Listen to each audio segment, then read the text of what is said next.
Hello, everyone, and welcome back to TimeToRole's Campaign 1. This is episode 69. Nice. We got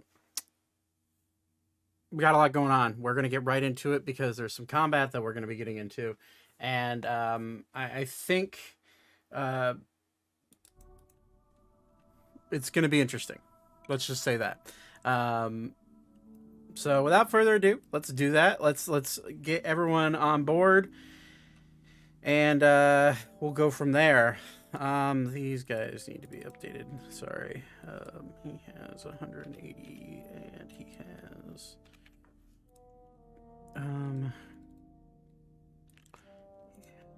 193, 99. Okay, sorry. Just noticed something. I had to update something. So we're gonna fight something. That's gonna be fun. So sorry. Today's been a very long day, so I apologize if I have any lapses in yeah. Wow. Lapses in memory, lapses in whatever. But let's get into it. That one. Oh, right, they don't see this.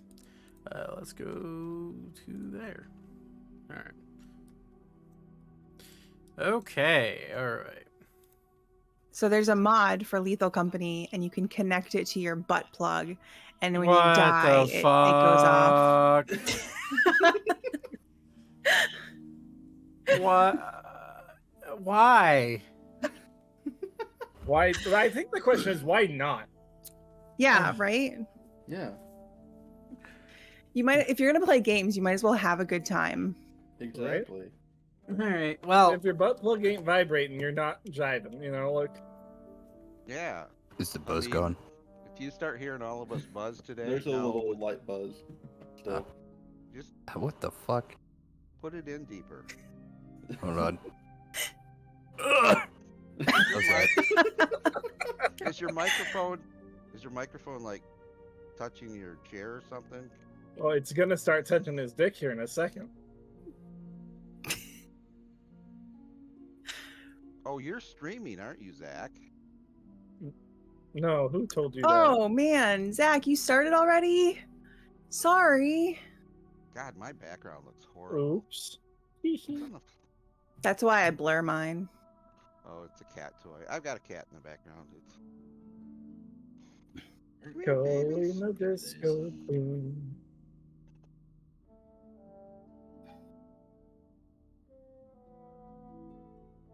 Any different It sounds better now. Much better. noise Yeah. suppression is off. Oh, I'll do it. How are we still hearing you if you turned it back on? Huh? Burn. It's just a suppression of background noise. background noise. No, I know. I was saying that he is background noise. Hmm. It's really mean. Yeah. It was. I'm sorry, Nate. Kind of fucked up. okay. So let's get into I'm this. not gonna be disabled. Nate, I'm secretly in love with you. It's no secret. It has been a secret for months.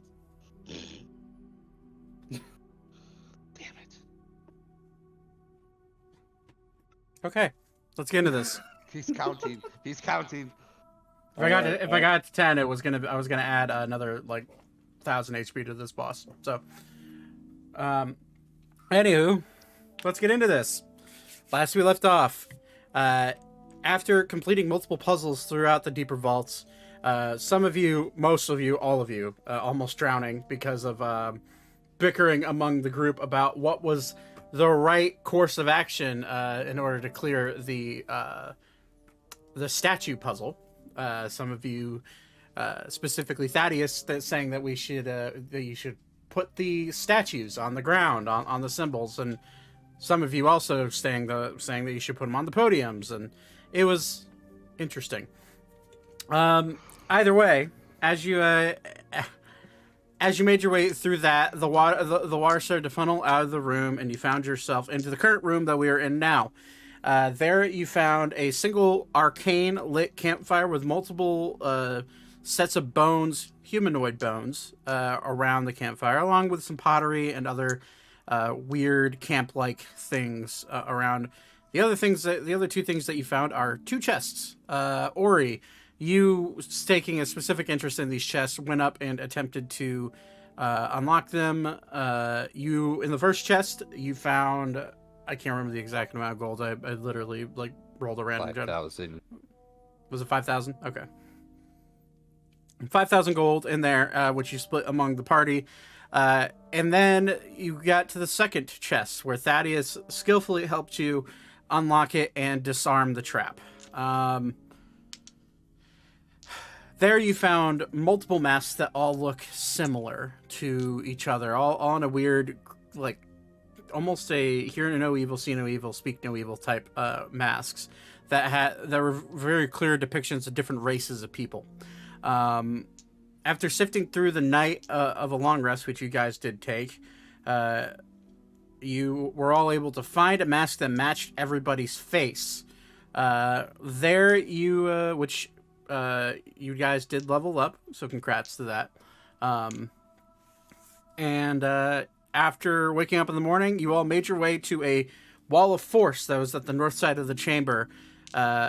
Ori first sticking his hand through and was found a way to pass through the wall of force without any issue while wearing the mask. All of you saw this and joined quickly after him. After a quick walk through a small, cramped corridor, specifically for Ori and Alan, you found yourself into a giant central chamber with cliff ledges going down into a pool of water with a floating rock island with chains coming down into it, suspending it. There in the center, you currently your vision, you see a single chest that sits in the center of it. As all of you were looking around, I believe it was Elka. I think it was Elka. I can't remember how I placed it, but this is what you guys see. As all of you kind of got your bearings about yourself, you heard a splash in the water. It was Zane, and a fish-like creature jumps out of the water, reminiscent of a mermaid. I would like everybody, as soon as I find where the initiative order is in this new UI. Where the heck is it? Hello? Couldn't tell you because I have not really used the new UI as a DM. Yeah, it's turn order. That's the name of it. All right, I'd like everyone to roll initiative, please. I'm gonna keep that roll.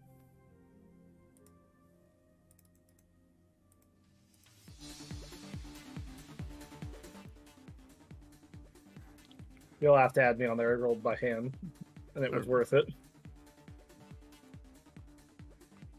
Okay. 21, nice. For the future, you can just roll it on your character sheet, and then you can make the change on the true. actual. I didn't even think about that. Oh, Whoa, Elk. mine didn't go on there. Well, I actually rolled. I rolled an 18, but mine didn't show up on the thing anyway. Let me try again. The Okay. first one was 24 point.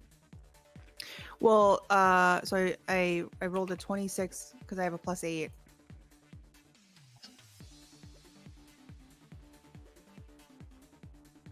So, I was just trying to, because you can put yourself on the board and then you can edit yourself on the board. That way, you don't have to make poor Zachary do it all. No, it's I'll fine. remember that for next time. Let me pull up my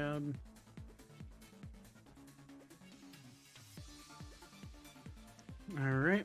No, mine showed up in the turn order. All right. I don't know what I did. What level are we supposed to be? 11. 11. Why did you edit your sheet on accident and put the wrong level?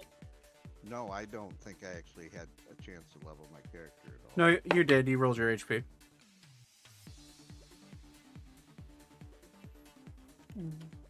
I'm about to dominate on these fucking mer people. Where's a +2? 6. Okay. Alan. Turn. These guys add turn, and then we'll go from there. Okay, Alan rolls a plus these +2, so let's say 10 for him, and these marrow are 21. Sending. Okay, so Zane, you feel an intense stabbing. Well, Jesus. Yes, you feel an intense stabbing pain in your back, as that's a natural 20 to start off the night. And you get stabbed by this fish-like creature. All of you still kind of in a bit of a, like, new area kind of lull. You just witness a trident go straight through his chest. Where is... I guess I don't... What the fuck? Where is it? Oh, there it is. Okay. It's like a harpoon trident. You take, Zane. Would be 10 points of piercing damage. And I'm going to need... the target is a huge or smaller creature. Actually, you're fine. You're a medium-sized creature. And then as it pulls out its trident, it just kind of sits there and like laughs at you guys. Top of the initiative, Elka. You witness Zane get stabbed. What do you want to do? I would like to hang on, let me think. If I move here and then I can hop. If I move here, I can hop 15 and go here, right? Like I can hop over him? Yeah. Okay, so I can flank him. And then we'll go for some stabbies. Okay. I rolled an 18 Hits. and an 11. Misses. Okay. So, what is that? 16 damage. Okay. Do you need specific ice? So it'd be cold damage, and the answer is no. Okay, and then I'm gonna do my 2 extra attacks. Mm-hmm. Oop. Sorry, that was my bracelet on my mic stand. Oh, it sounded like the chains above rattling. Oh, it's taken They're two. coming for you, Todd. I've got a 16 and a 17. Both it. All right. Oop.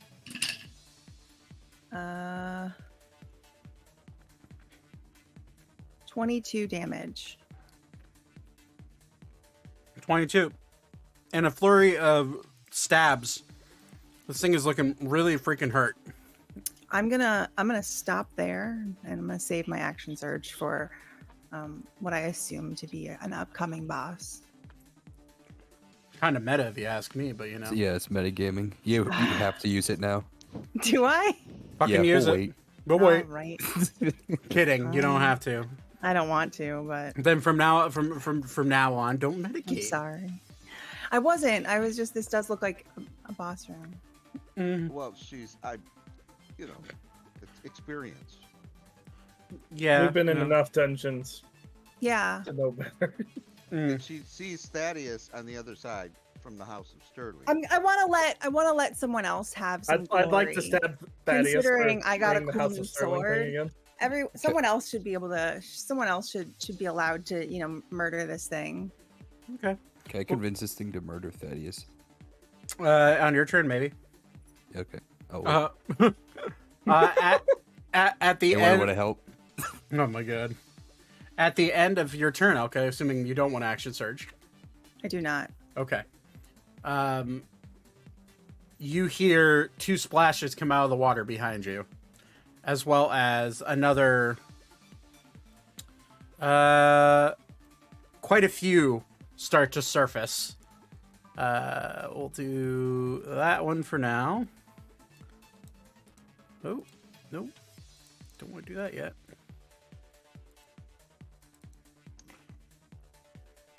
I'm switching characters to Yingli. Use Winter Force Field. What? I'm just being stupid, which I'm good at doing. No force? I cast. They're Go wet. fuck I'm yourself. They're wet. I'm gonna put a Winter Force Field on them and freeze them in position. All right. It's a new book that's coming out. That many. Let me write down 21 because you're gonna kill this one. It's gonna get rid of it in the turn order because it tracks it via token, not via group, which is kind of frustrating, but is what it is. So the marrow are 21. Okay.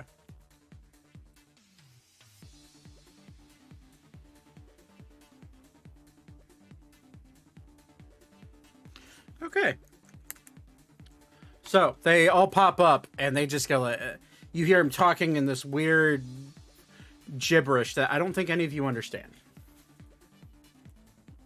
None of you speak primordial, do you?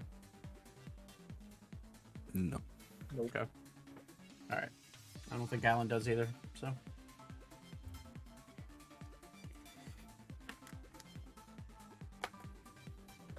I know for a fact Ornithalis does not.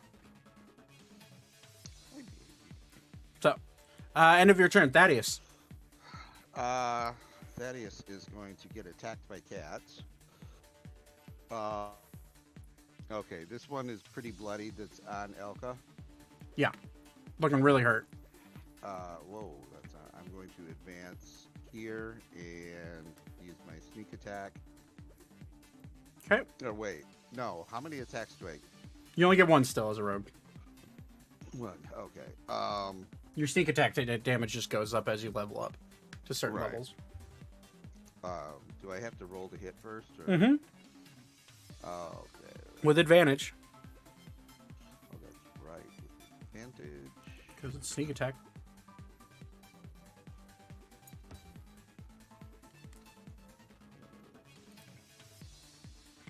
Hmm. 25 hits. Add your sneak attack damage. Sneak attack. Yeah, he's dead. The first stab would have done it, but you know, he falls down to the ground dead. Well, no, because how big are they? They're large, so they're about 10 feet tall. Oh, okay. Actually, let me go ahead and I'm gonna make this thing. I'm gonna turn it on its side, and then I'm gonna add a turn. I'm gonna do 21 that way, and then that way I can do descending still and still keep track of where their turn is. Okay, continue. And can I pull my cloak over my head at this point? That is a action to do. That's an action. Okay. Mhm. I guess I'm just gonna kind of use his body at this point, and I don't think I have any more movement. You can bonus action. You could bonus action hide, or you I'll could, bonus. or you could bonus action dash and get into better position. It's up to you. No, I'm not gonna get sneak attack if I bonus action. But if you hide, you will. Approach him. I'm gonna bonus action hide. Okay, roll a stealth check. Normal stealth check because you're on your cloak up. What's their passive perception?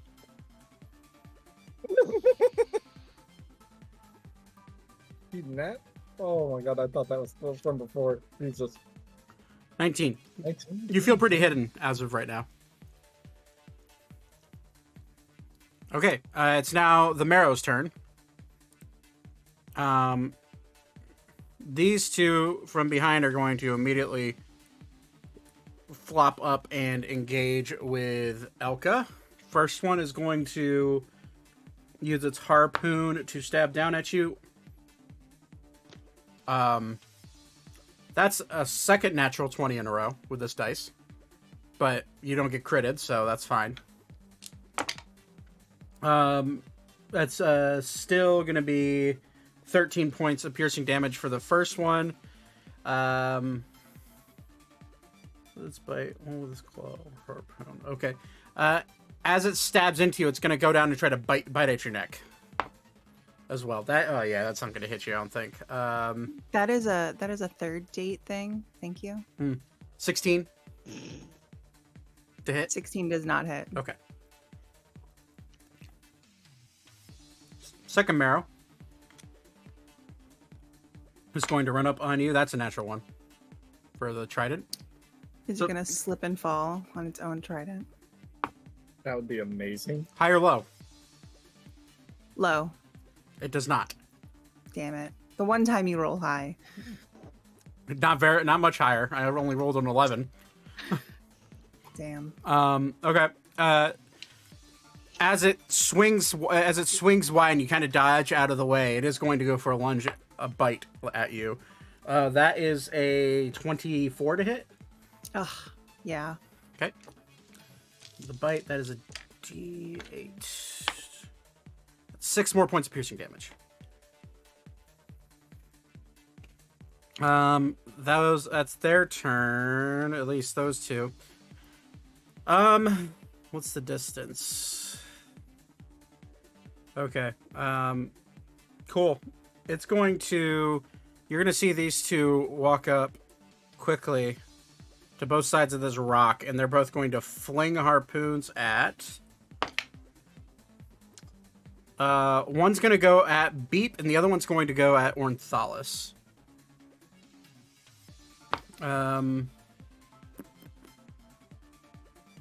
Okay, so to hit Beep is a 13. Miss. Okay. And to hit Ornthalis is a miss. So those two lose their harpoons. They just kind of fly short, close to more to Celica. What's the range? 60 feet. Okay. This one's going to go 5, 10, 15, 20, 25, 30. Just way out of range, actually. And they were rolling with disadvantage anyways, so it's good to know. This one is going to use its action to dash, which will get it up to this rock. They have a swimming speed of 40 feet. Okay. So 1, 2, 5, 10, 15, 20, 25, 30, 35, 40, 45, 50 action to dash. 5, 60, 65, 70. This one's going to jump in the water using an acrobatics check. It's fine. And it'll get it to... We just measure it. 80 feet. We'll get it to right there. Okay.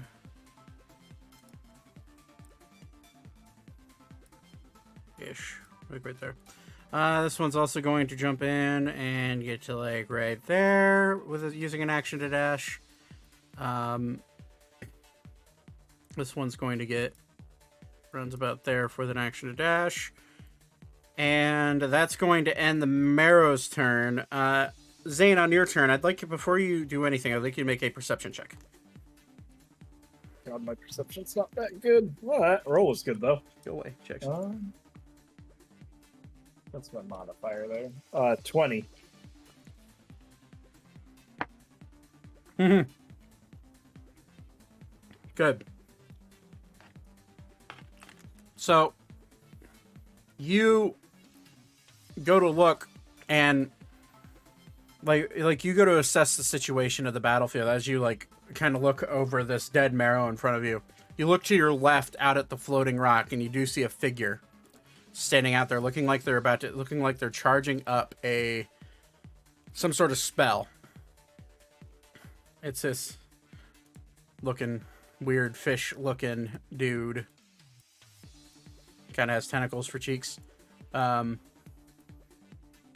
But either way, you see him charging up a spell and firing it at right at this group at the cave.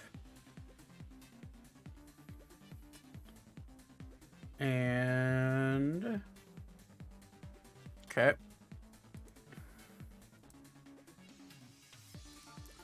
A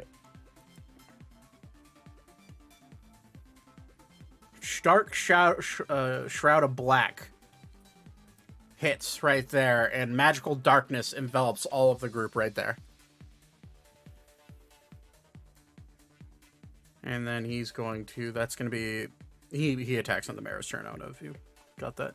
Yep. But at the end of his turn, he's going to kind of like start chuckling. You do not understand what he's saying. But it's your turn. What do you want to do, Zane? I will get a little freaky and gonna do this.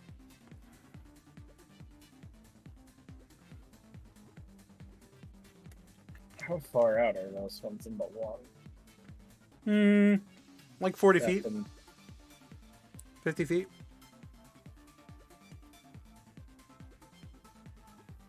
I don't know how I want to do this. Oh yeah, I could do that. That would be more fun. Okay. We're go. Sorry, let me. We're gonna walk right there, and then we're just gonna do a little boop A little boop. straight through those three. Oh shit! All right. That's a dex save. Yep. What's the save? Dex. I know. Like, what's this? What's 17. the? Okay. These are for the marrow. They're that's a fail. That's a fail. The one in the back succeeds. 30 points of lightning damage. Fuck. Okay. Damn. Bop, bop. With being in the water,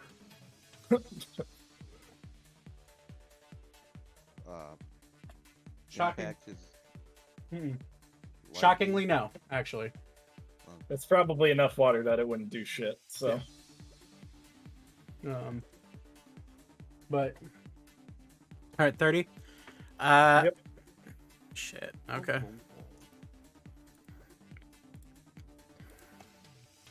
The two right in front of you are looking really fucking hurt already. And Okay. this one takes half, so not as bad. then I will defensive field myself, Alrighty. and that's all I got. Okay. It's now Selka's turn. Selka's going to... First off, he's going to make a... Okay. And he's going to run right out of the darkness. See this one up close. You're gonna... Well, actually, none of you will see him do this because of the magical darkness. But what you are... what will happen is you'll hear a crackling form of electricity start to pulsate throughout the arena, like, and Zane, it's different from what you cast, and he's going to cast within 30 feet of the first creature object. All right, you're gonna see him cast Chain Lightning. Nice. Spell save DC of 19. That's barely a success for that guy. That's a fail for him. A fail for him. And natural 20. So that's 2 successes and 2 fails. That is 10d8 lightning damage. 11. Cast this? Celica. Ornthalis' little dwarf Oh, apprentice. shit. I should have been nicer to him. 15 plus 5 is 20 plus That's 26. There's a good roll. 26 plus 14 is 40. So 40 points of lightning damage just rips through this group. That guy immediately looks charred. Still barely breathing. That guy looks charred, barely breathing. And these guys look pretty fucking hurt back here. You're not like indicating anyone specific, by the way.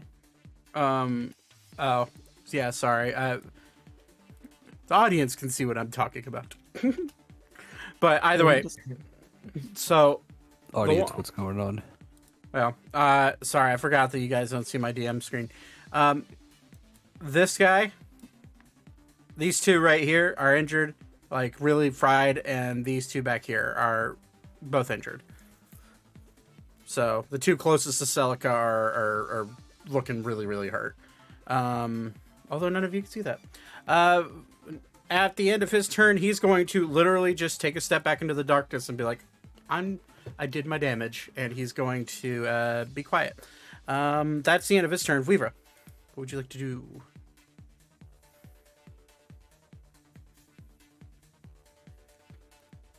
Bingo. You're muted if you're... Hard, mute button mute on the microphone, not just on Discord.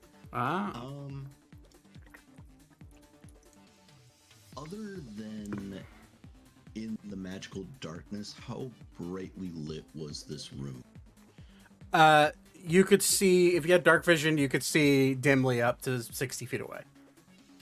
So it's pretty dark. There's only like...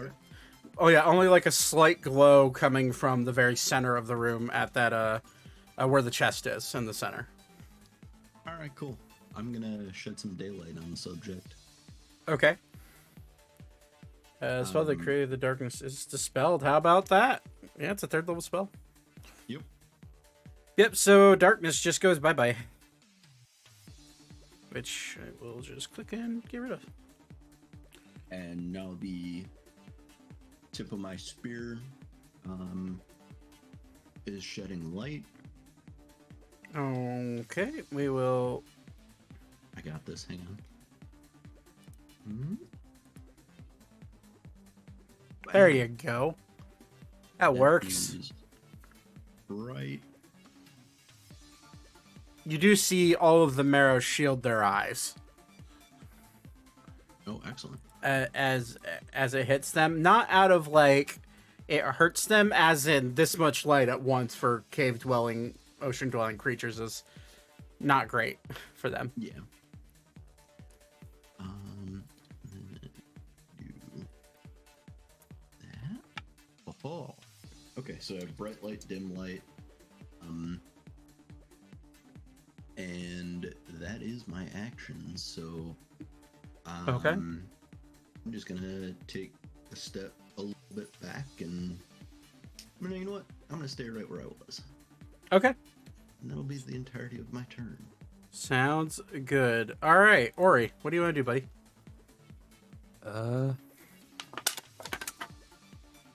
Move here. Attack this one. Okay.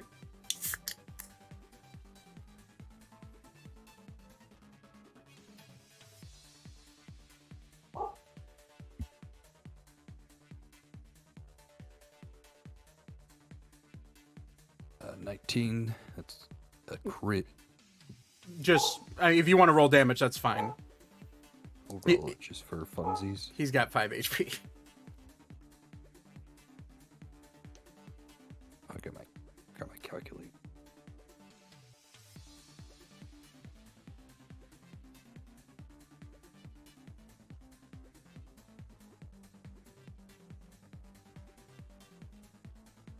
Uh, 60. 60. Yeah. I mean, if you want to, you can describe how you kill this little fish humanoid looking creature. Not little. He's actually about as tall as you are. We're just gonna like revengeance him and slash him a bunch. Okay. Nice. Then I'm gonna Misty Step. 5, Okay. 10, 15.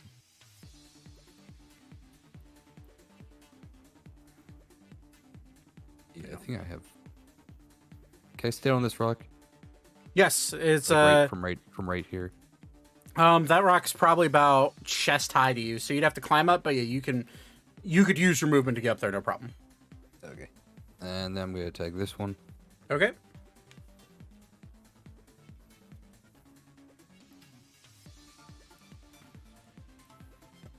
25. Definitely hits.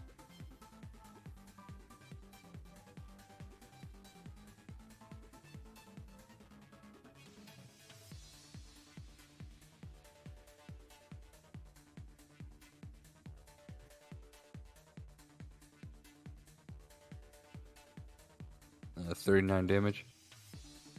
Yeah, it's also dead. All right, then I'm going to attack. You This one. have. God, I can't fucking spin it because of the stupid. Come on. Well, this one's dead. It's just gonna stay there. 25 again. 25 hits.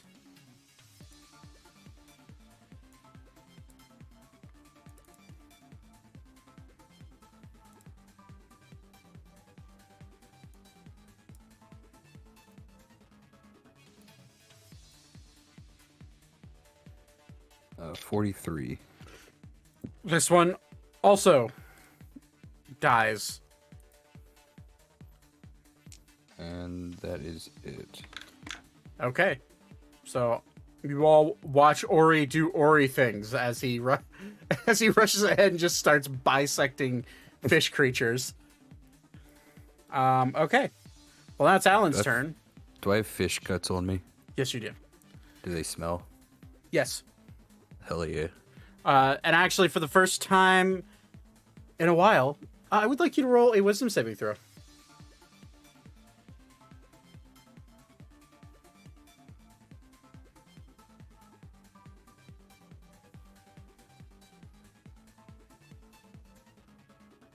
Twelve. 12. You feel a bit of darkness start to creep up in your heart, but you push it away. And kind of Darkness is coming in me. yes. Sorry. And you recenter yourself, and you are fine. It's now Alan's turn, which I did not bring up his character sheet. So let me grab that real quick. There you are. Now, if only Roll20 would load fast.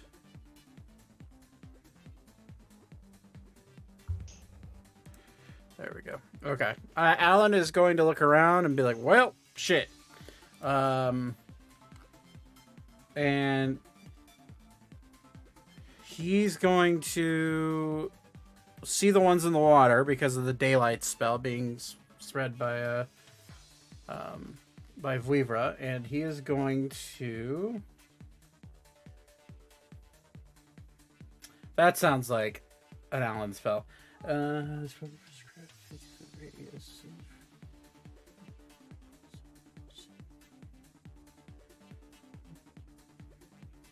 Oh, cool. So he's gonna go ahead and cast Reverse Gravity. A 7th level spell. And he is going to hit center. Well, we're gonna go. It's a 50-foot radius. So that's 100 feet across. Okay, so can't hit those. Will hit you guys if he's not careful. So he's gonna throw it. Actually, he's gonna. How far can he throw this? 100 feet. So he from him. So you can throw it that far. You guys are. Well, sorry, Elka. It's actually 50-foot radius. I'm lying. So you'll get he'll get these two. So he's gonna throw it right here, and he's also gonna get this guy. And he's gonna cast Reverse Gravity. And I'm trying to find a good, weird gravity like. What about the things below the water that we don't see yet? It's a 100-foot column just going upwards. It does not go downwards. I'll let you make your decision on whether or not I'm bluffing that or not. whether or not there's actually things that are under the water. I can see him on your stream. Well, you know what? Don't mention that, Todd, ever. Thanks. All right, there we go. So you guys just see a 100-foot column rising up, and instead of one chest in the center, you see multiple chests starting to raise. Actually, are they anchored? Actually, no, these are anchored. So the chests are not raising. However, this guy needs to make a dex save. He fails. The two in the water need to make a dex save. They also fail. So these guys are now floating up 100 feet in the air.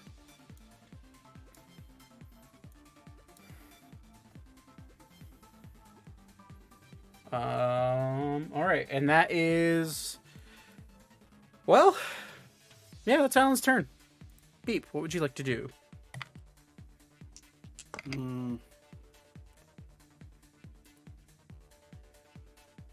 One moment.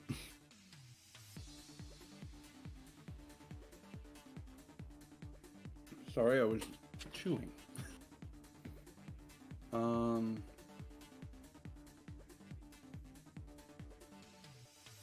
I was gonna do something, but his spell changed my mind. Does anyone look particularly hurt nearby me? Elka's pretty much the only, and Zane are the only ones that have gotten any sort of injured. Yeah.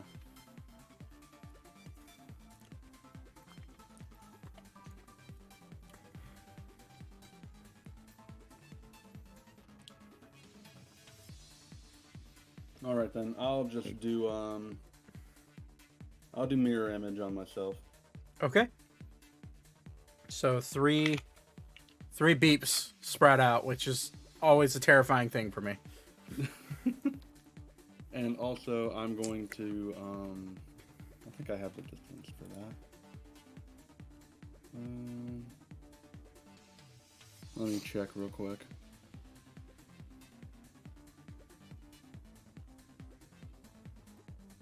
Yeah, I'm gonna give Bardic Inspiration to Ori. Okay.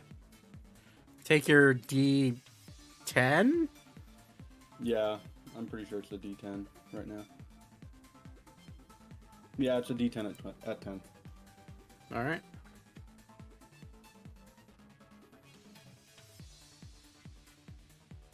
All right, you have a D10, a Bardic Inspiration. All right. Anything else you want to do? Move around, anything like that? All right. Well, actually, can I are there any like upraised rocks around me that I could take cover by? The closest one would be where Ori is at. Okay, then I won't worry about it. Which is right here. Which is kind of hard to see underneath all the daylight, even though that's technically should make it easier to see. You want me to cut the radius off, or? No, you're fine. It works. It's now Ornithalos' turn then. Ornithalos is going to look, and without skipping a beat, he is going to shoot. What spell was he going to do? See evocation.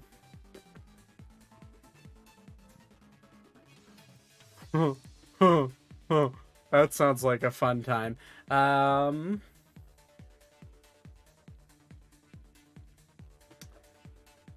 How far is 3 to 40 feet area within serious.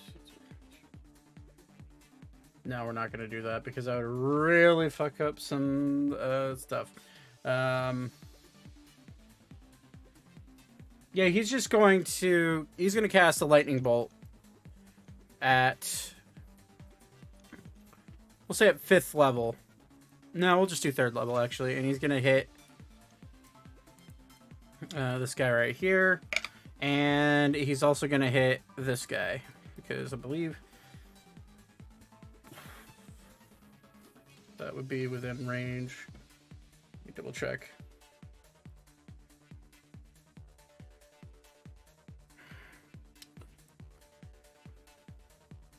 Alrighty, lightning bolt is, you'd think I'd know this playing a wizard in Nate's campaign, but I forget.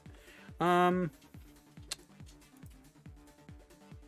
from him, actually he's only going to hit this one guy, so he's just going to blast him with lightning bolt. So he needs to make a dex save, although he's in the air and he can't dodge it, so he's going to have to make it with disadvantage, which he fails horribly. So that is 8d6, which I don't feel like finding 8d6, so we're going to... Let's roll...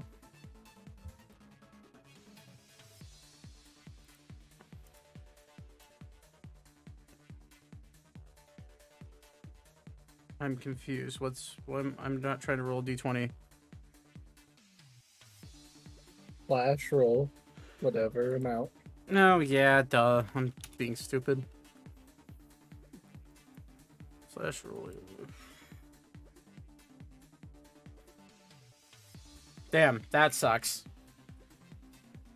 So he only takes 20 points. 20 points of lightning damage.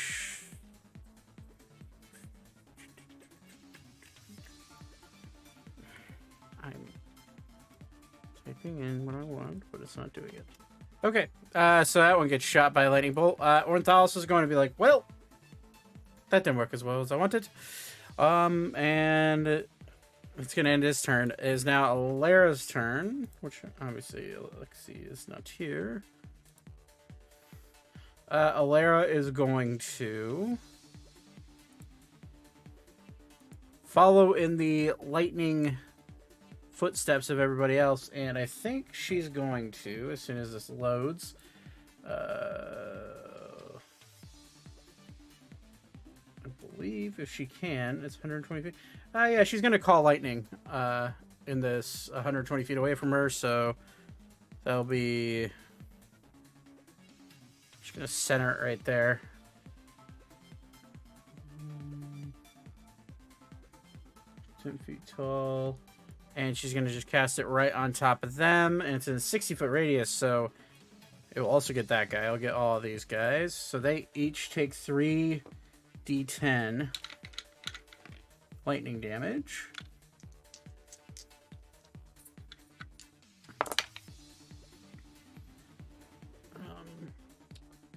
14 points of lightning. Well, they need to make a save, actually, first.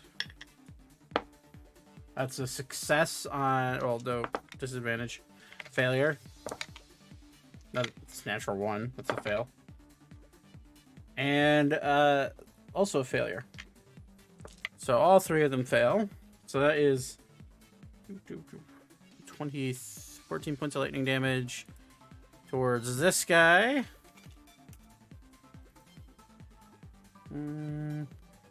22 points of lightning damage to him. And 11, 13 points of lightning damage to this dude. Okay. End of her turn. It's back top of the order. Elka. All right. I'm gonna go for this guy. Okay.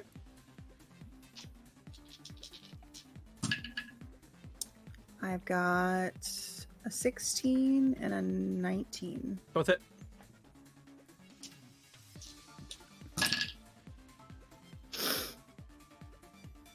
$21 damage. Sorry, which one are you hitting? I was not this top one. top one there. All right, he dies. Okay, and then I'll Stabs do down. my 2 more attacks on the other guy. All right. 13 and a 12. 13 just hits, 12 just misses. Okay. Oh, that's my radiant. I'm like trying to make sure I keep my dice. 5 damage. 5 damage. Yeah. Still up. Looking really hurt.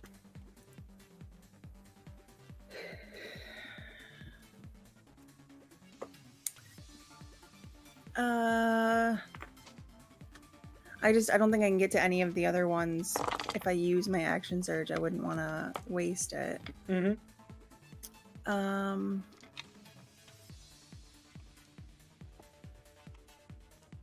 I guess I'm done. Okay.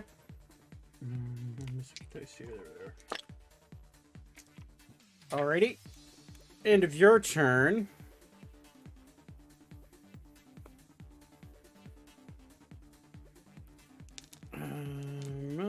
It is Thaddeus' turn. What would you like to do? So the two in front of Elka are still up. The two in front of Elka are... Well, no. Sorry. The one closest to the water is dead. The one... Okay. That one's still alive. All right. I'm going to move Just gonna start marking them. flank that way and attack this one right there. Okay. As I had used my hide in shadows or whatever you want to call it. So you're right, coming out of your stealth to attack. Right. Um. Hopefully using sneak attack.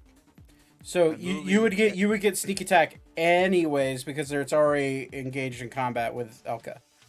Okay. All right.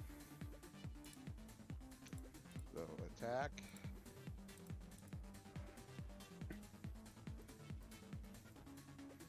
$17.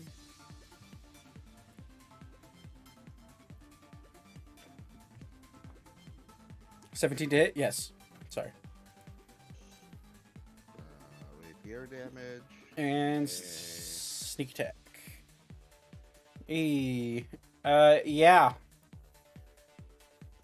Explain how you kill this guy.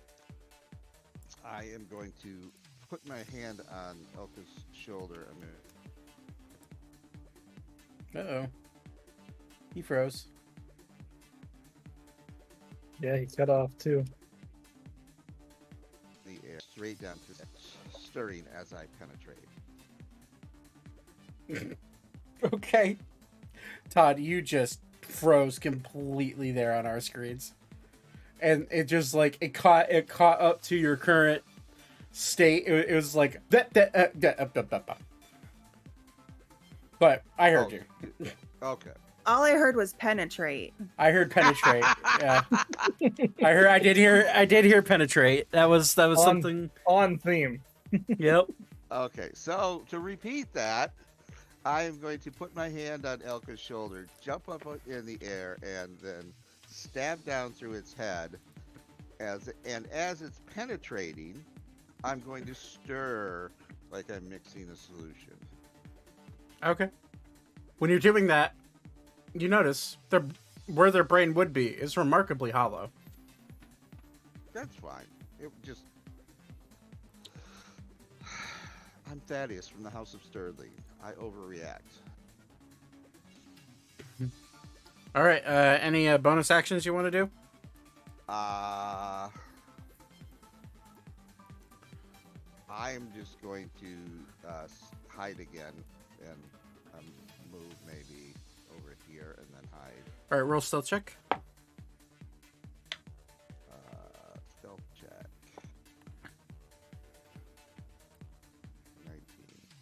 19. Okay. You feel like you're pretty hidden. The pink dot means I feel like I'm hidden. Okay. So it's now the Marrow's turn. This one being the only one free is going to get to there with its action, and as it gets there with its action, Ori, specifically you, right at this very second, since you're right next to it, you see as it jumps out of the water, a tentacle shoots out and grabs it and wraps it around its waist and drags it into the water quickly. All right. And as it grabs it, it brings it down and then it immediately shoots up. And you all hear a rumble start to echo through the area as 4 more tentacles start to appear in front of all of you.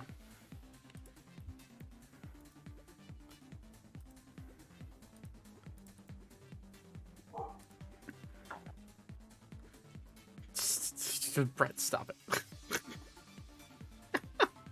God damn it. I was waiting for it, honestly. Yep. I was trying It's to do hen this time. on this level. So he spring out and grabs this one and drowns it or eats it, drowns it, whatever, under. And fish drown. Uh-huh.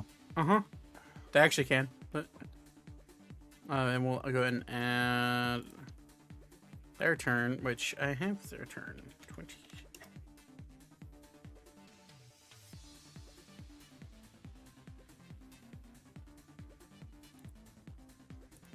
There we go.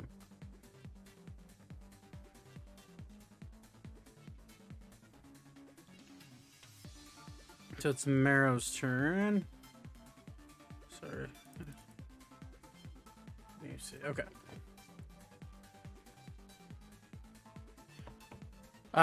So the tentacles sprout up, and they just start immediately swaying and sweeping. Like you see them like grab dead bodies of Marrow and drag them down into the water. Ori, this one right here will grow up and grab over your head, but as it goes to grab the Marrow in front of you, it's starting to drag it towards you. Make a dexterity saving throw. So it's being pulled towards you.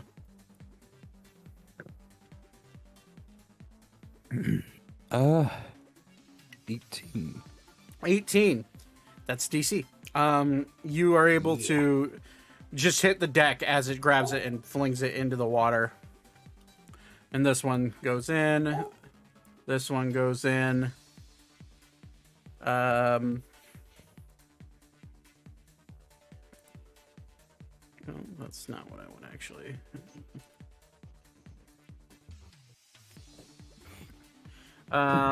And these two dead ones also get dragged in. However, Elka, you're gonna also have to make a dexterity saving throw.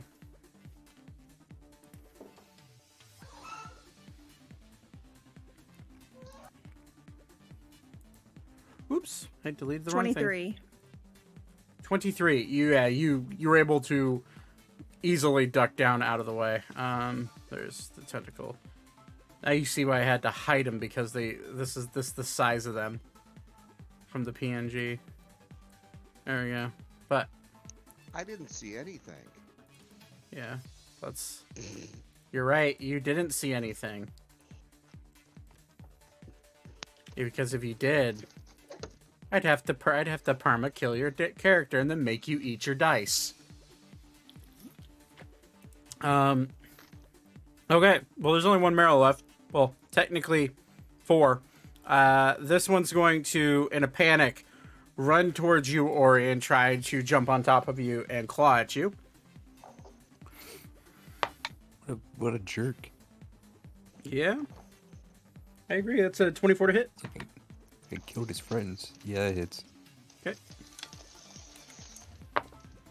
That's 11 points of piercing damage, and now it's going to attempt to bite you. A 23 to hit. Yeah. Alright. That's another 10 points of piercing damage as it starts to rip into you. Also, you see its eyes, like, not knowing which one to be more afraid of, the tentacle or you. At the end of their turn, it's Celica's turn. Which I will, let me go ahead and just...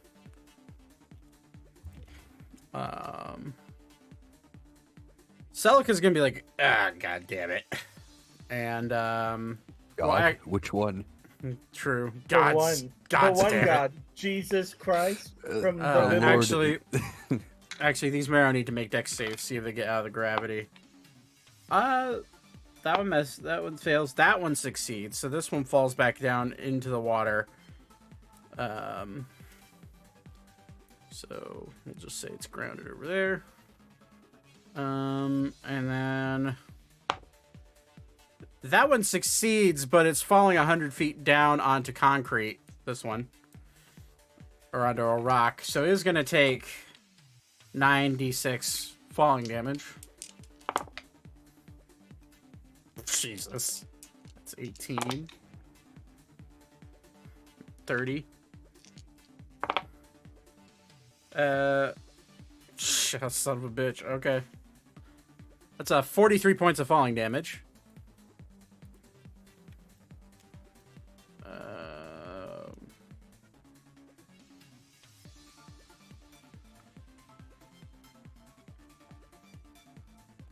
Oh. That's a nice number. And then that's the end of their turn. It's Celica's turn. Celica is going to assess the situation, just go, and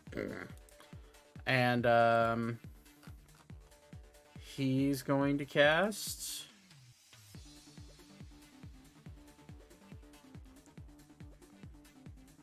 He's going to cast Misty Step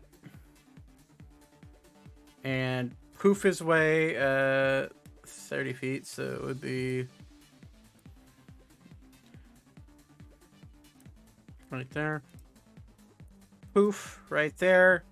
And then he's going to use a his action to cast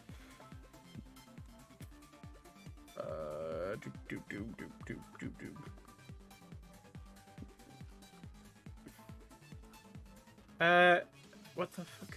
No, cantrips, Jesus.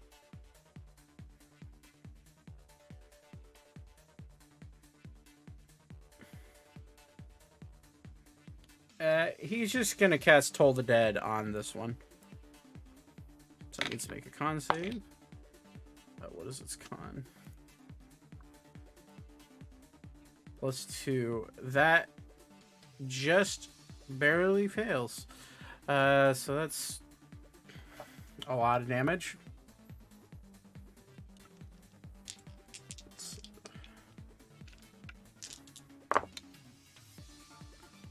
23 points of necrotic damage. So, Ori, as this one's ripping into you on top of you, it just you see blood come out of its eyeballs and its eardrums and die. And it's just flopped on top of you. Nice. That is Selka is then going to run as far away as he can and be right there. Actually, he's a dwarf, so 25. Now it's Weaver's turn. Okay. The tentacles, if I recall, have not been like seeking out to attack us. They've just kind of been seeking out the fish things, and anybody that's been close has been at risk, basically. Mm-hmm. Okay, cool. Yeah. Then I'm gonna go ahead and hold a.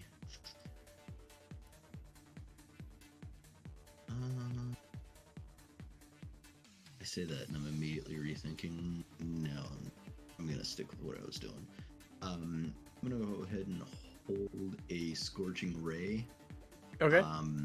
For the tentacles, if one of the tentacles hits at or strikes at or whatever, somebody in the party. Okay. Sounds good. Mm-hmm. Okay. Ori, you now have this giant, dead, flopping fish creature on top of you. It's your turn. What do you want to do? It's like fallen into you. You're not prone or anything, but it's like the weight is on top of you. Does that hinder my movement at all, or? Nope. Just more of a little funny.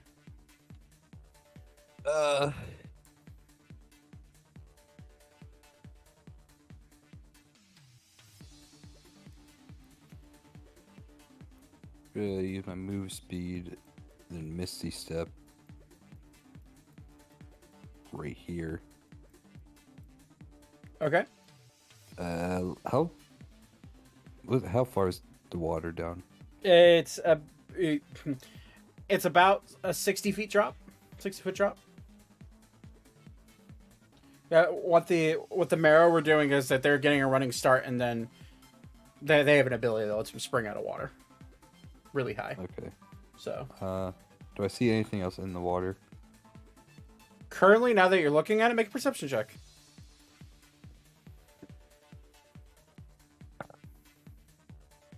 Ooh, net 20. Nat 20. You see a lot, actually, because especially with the assistance of the daylight that's still coming out of Vivra's staff. You see a giant murkiness below, but as you look closer and closer and closer, you do see like a circular clock-like mechanism that is deep below the water. Your assumption is that this pond or this lake reservoir of water could be easily a couple 100 feet deep. However, you don't see much past that little circular clock thing, except you do see the origin of the tentacles coming out, and it's coming out of a deep, dark pit that you cannot see the bottom of. Okay. I'm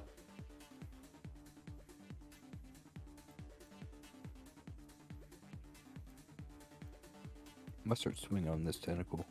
Okay, so what you see is you can start swinging at probably about halfway up it, Okay. just so we kind of get an idea of the. It's hard to portray distance up and down on a map. I guess how far away is it from me? Oh yeah, you could easily cut into it from where you're at right now. Okay. Yeah, it's like swinging around, so the AC is a little higher, but yeah, you can hit it from where you're at. 23. 23 hits.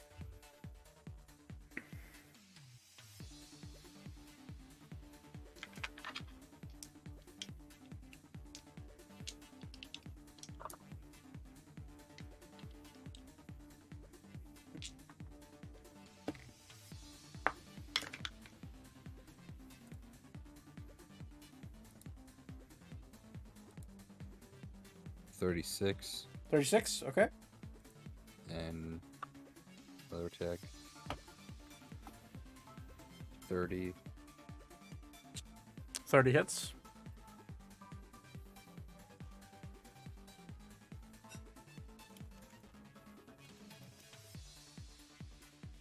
$44. And another attack. 29. Okay.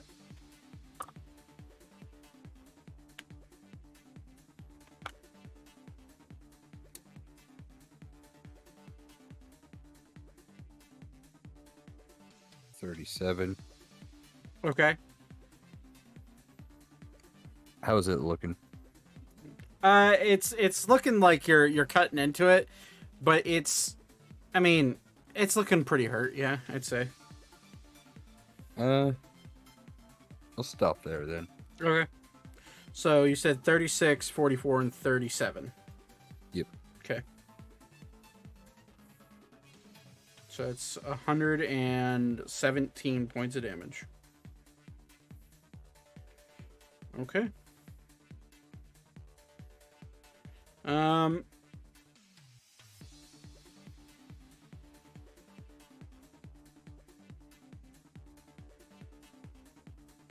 Okay. It is now Alan's turn. Alan is going to drop his gravity, so they'll splash these down, the marrow down into the water, and as they hit the water, they get enveloped by other tentacles coming up and grabbing them. They need to make dex saves. They both fail. Yeah. Oh, and this one also gets dragged into the water. But Alan's gonna see all this, drop his gravity, his reverse gravity, and he is going to see you're cutting into that one. Look at this one and be like, all right. And did Alan's? There it is. Alan is going to cast.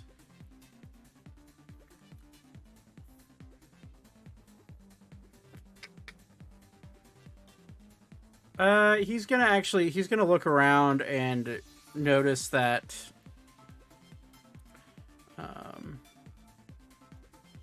no one's actually that hurt right now. Damn, never mind. He's not gonna play the role of healer.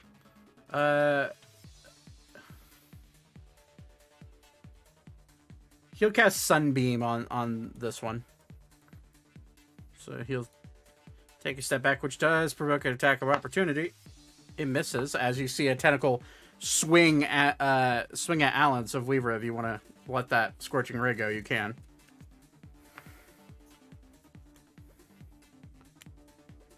You are muted again. Assuming you're here.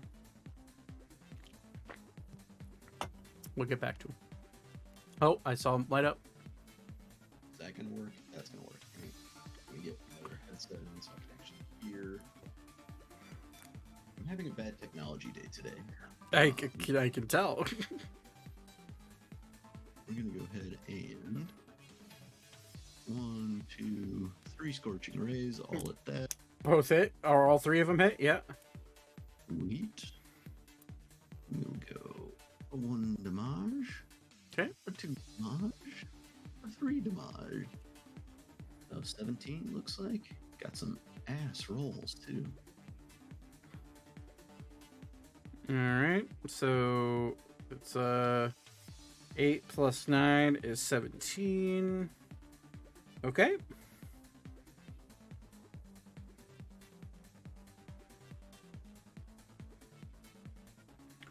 Alrighty, and Alan's Sunbeam. He's gonna let that rip. 5 foot wide, 6 foot line, so he's just gonna blast around in front of him. Then you make a con save. That's a success on its end, but it does take 6d8 radiant damage, halved.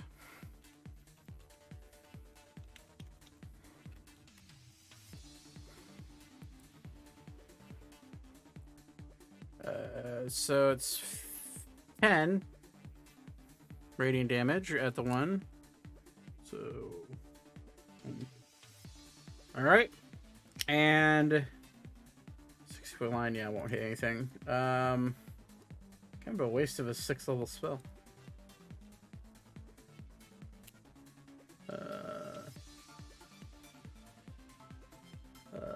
Radiant damage, successful save. It takes half as much damage. Is a blinded undead. You can create a new line. Oh, and how long does it last? Concentration. Okay, so he's just holding a beam of light on this one, which I'm more than fine with.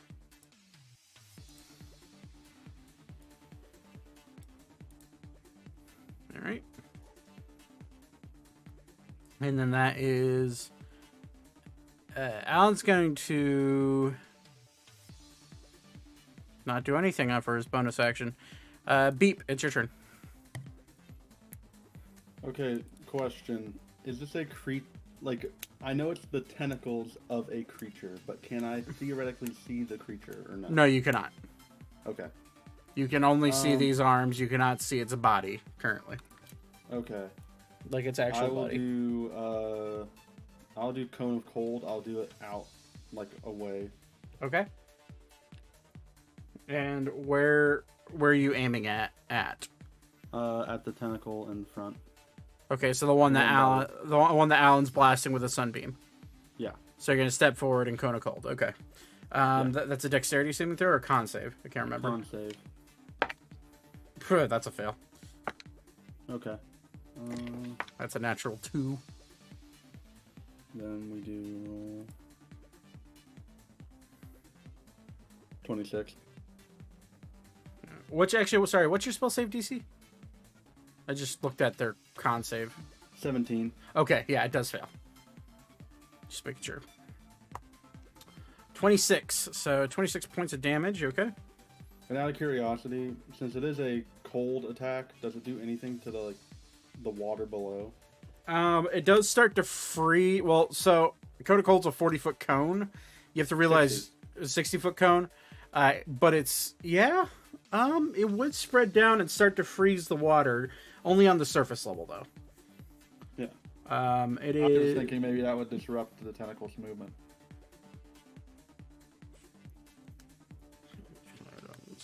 Okay, I'm just making sure. Cold does not. Okay, gotcha. All right. Anything else you want to do? You still have inspiration. Yeah, I'll do a bardic inspiration on Elka. Okay. D10 for you, Elka. Okay, cool. At the end of your turn, it's going to legendary action. It's going to use a legendary action, and it's going to call forth a lightning storm. You're going to see all 5 tentacles shoot up in the air, and a cloud start to form above all of you. I need every single person in this room to make a dexterity saving throw. Oh boy.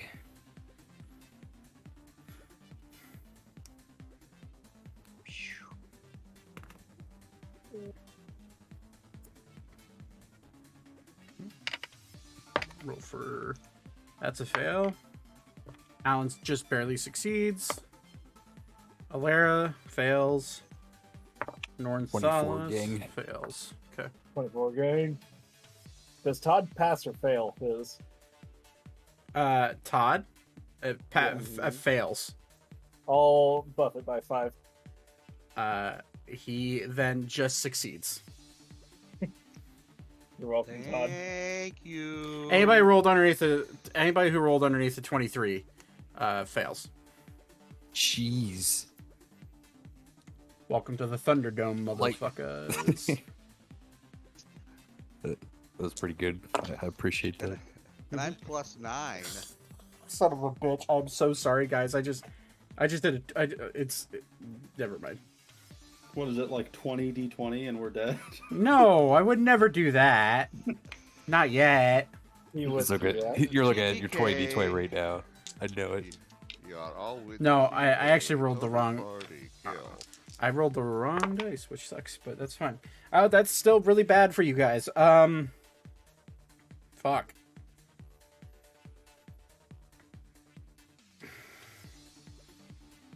Okay. That's 19, 27, 36 plus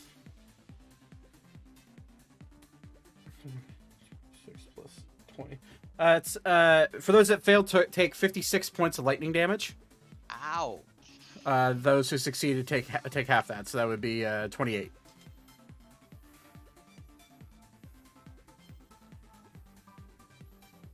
Actually, I have the math here.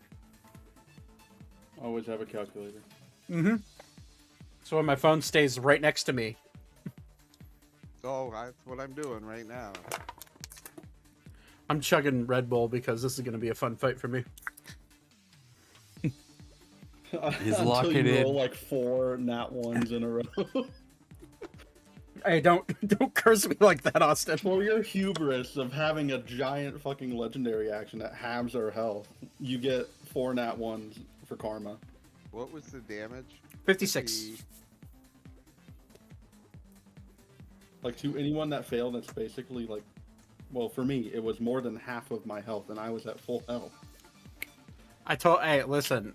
You have like 3 healers. You'll be okay. It'll be okay. You guys have also have a level 20 healer that is more than willing to heal for you guys. He's right next to you. Yeah, you're fine. No, he's not. He's next to Vibra. He's close enough. Next to you. He could reach over Weaver's shoulder and tap you on the back. Okay, you're fine. Well, you just hear, you hear Thaddeus of the House of Sterling go, "Motherfuck, what is this?" Sure. Okay. Good to know. Action. So I still have 10 Someone healing called it potions. Japanese. They lost a monster. Okay, well, at the It's like fucking kaiju. sorry, I need to actually do that. That's oh, math. That's right, I have to do that too. Okay, I got it.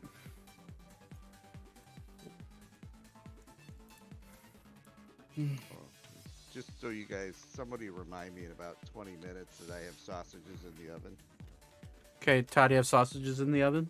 Make sure you remember. In 20 It minutes. sounds like a euphemism.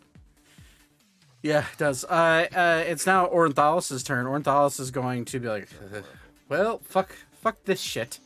And he is going to dimension door out of there. Kidding. Or am I? I feel like he should. It'd be really funny. No, but he is going to cast one of my favorite Dunamancy spells, Gravity Sinkhole. He's gonna cast it. How far away is that? He's gonna cast it on the one that's in front, on this one. Wait, hold on. What's the 20-foot radius? Should be fine. So you put it like, right there. So you're gonna see him like reach out, and you're gonna see like a little black bead shoot out of his hand, and then just slowly sink down towards the water, and a rush of water is gonna come into it as a black hole forms. I'm gonna need that tentacle to make a con save. It succeeds, but it does still takes much damage.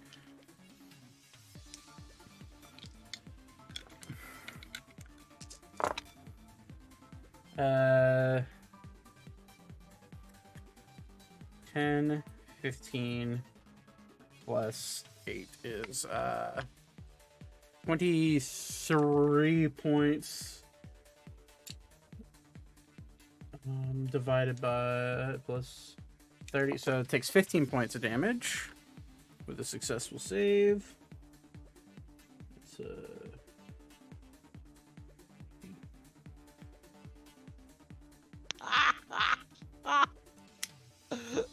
what are you laughing at? The Corrigan's note. Okay. And soon possible. And it just okay. So that happens. It's now Alara's turn. Alara still has Call Lightning up, which was centered right here, which I forgot to put a circle down, but I know where it is.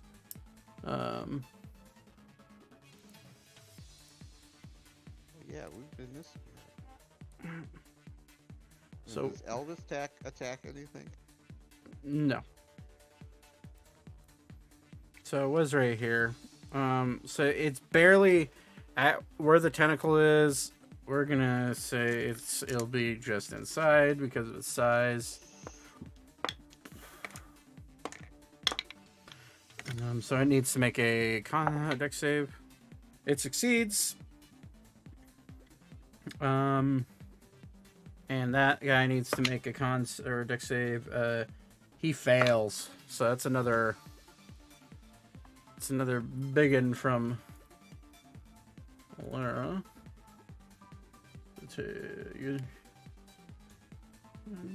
So another 3d10. Okay. It's my favorite dice to roll tonight. D10s. Need 17 points of lightning damage to this one. The one that's still standing.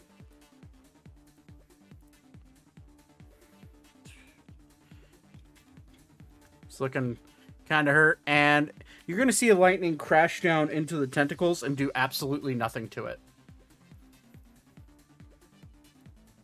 That's Alara's action. And she's just going to kind of use the rest of her turn to kind of hide behind Alan. Okay.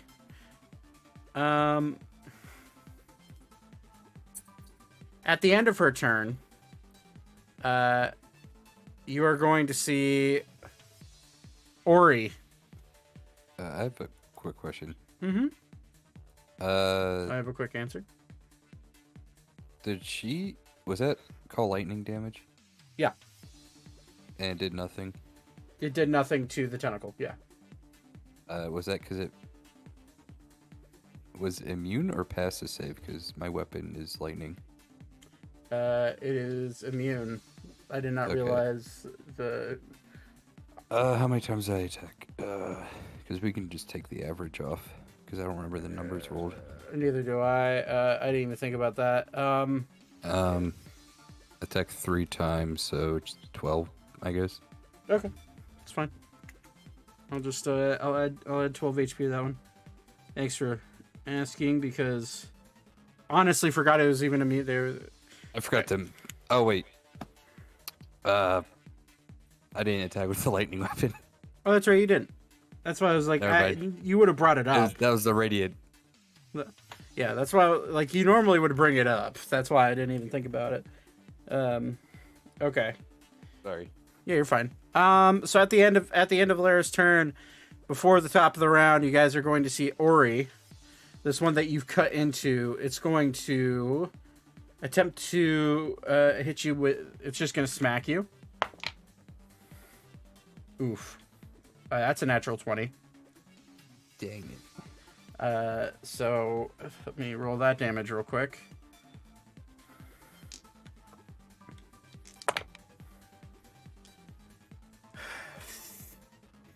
Let's see here, it's 50 to 30.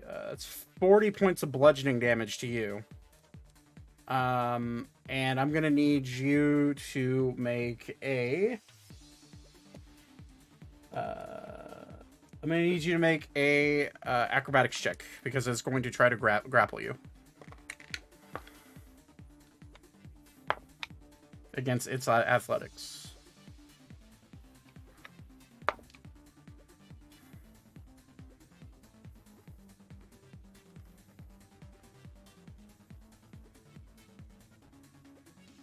What did you roll for acrobatics? 24. 24. So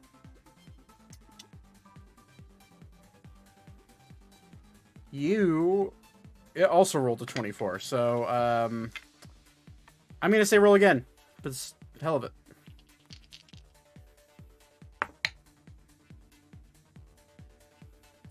$24 again. Yeah, this time it rolled a 28. Damn. So you are now grappled and being lifted up into the air by this tentacle. So you're oh shit, didn't want to move that. Why can't I physically can't grab you because you're inside of its hitbox. There you go. Oh god. What is happening? Ori's like up there. Wait, Ori's in the air? Yeah, Ori is now grappled inside the tentacle of this creature. Wait a second. Might have something for this. Oh wait, don't I have can I use Bardic Inspiration? Is that how that works? Yeah. Yeah. Shit, I forgot about that. D10. D10. Oh, let's go. All right. You roll 5 or higher, you beat it. That's a 9, baby. There you go. You are not grappled. How the fuck do you grapple Ori? It's a giant tentacle. It's hen time. It's a Or secretly gargantuan let it. tentacle. Ori was like, no, this needs some titan. Okay. Well, that was its last legendary action for that turn. It's now top of the round. You're going to see this one disappear underneath the water and then shoot up right here. And it's going to attempt to let's see here. It's going to smack Elka. I feel like a sneeze coming out. All right, sneeze is over. It's going to try to attack you, Elka. That is a yeah. It's a 35 to hit. Oh, Jesus. I'll allow it. Do I get an attack of opportunity? Is it passes by me. No, because it's in the middle of an attack. It's not moving. So it's gonna hit you. That's okay. Might as well just keep these in my hand because that's all these things can do. That is 17 points of bludgeoning damage to you. It is not going to try to grapple you, however, it is going to hit you and then move over and try to hit Zane. Because they each get 2 attacks. Zane, that is a 28 to hit. Yeah. Alright. That is a really shit damage roll. That's 13 points of bludgeoning damage to you. And it is going to try to grapple you, so roll a dexterity saving throw. Or not dexterity saving, sorry, acrobatics check. Not much better for me. But 19. Yeah, that's a 24. So you are now being grappled and held up in the air. And we're just going to say you're right here. And I will use a marker. We're going to go... That. That means you're grappled. That little net. You're currently in its tentacles. This one's going to shoot down and attempt to attack Thaddeus. Well, not Thaddeus, you aren't invisible. You are high, and it's grabbed all the bodies, so yeah, you're wide open. Oh, wow, that's a really shitty roll, but I think it's probably still going to hit you. That's a dirty 20. For Thaddeus? Yes. I have a 16 armor, so... Yeah, it's going to hit you. Gotcha. That is 25 points of bludgeoning damage to you. And is going to attempt to grapple you. Is going to forego its second attack. So roll a acrobatics check for me, please. Oh, wait, hold on. I might be able to use evasion here. Yeah, I mean, that'll cut it in half. Beginning of you're nimble to dodge away from the area effects of and fiery breath. Or so.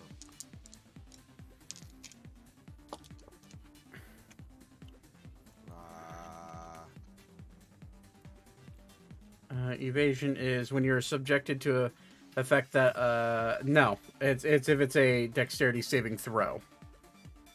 You can do uncanny dodge to half the damage. I think that's what you're looking for. So 13 damage to you instead of 25. Okay. But I still need you to make an acrobatics check. All right. That's cocked. Acrobatics check. Yep. 24. That is a 23 on its end, so you just barely beat it. All right. So how many points of damage did I take total? 13 total.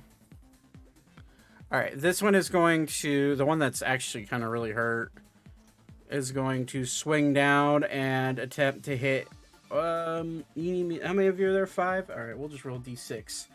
If I roll a 6, I'll reroll. This one's going after Alan. For its first attack. That's... a 33 to hit, which will definitely hit Alan. Okay. Okay.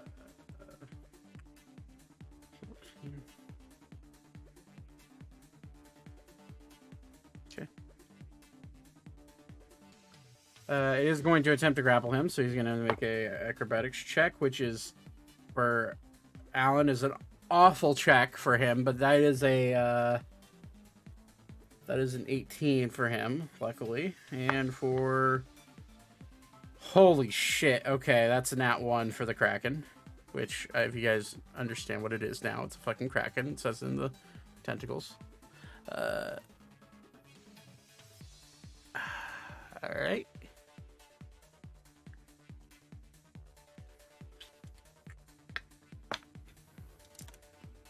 So Alan does get hit, and then its second attack, it cannot grapple on, is going to go after Beep.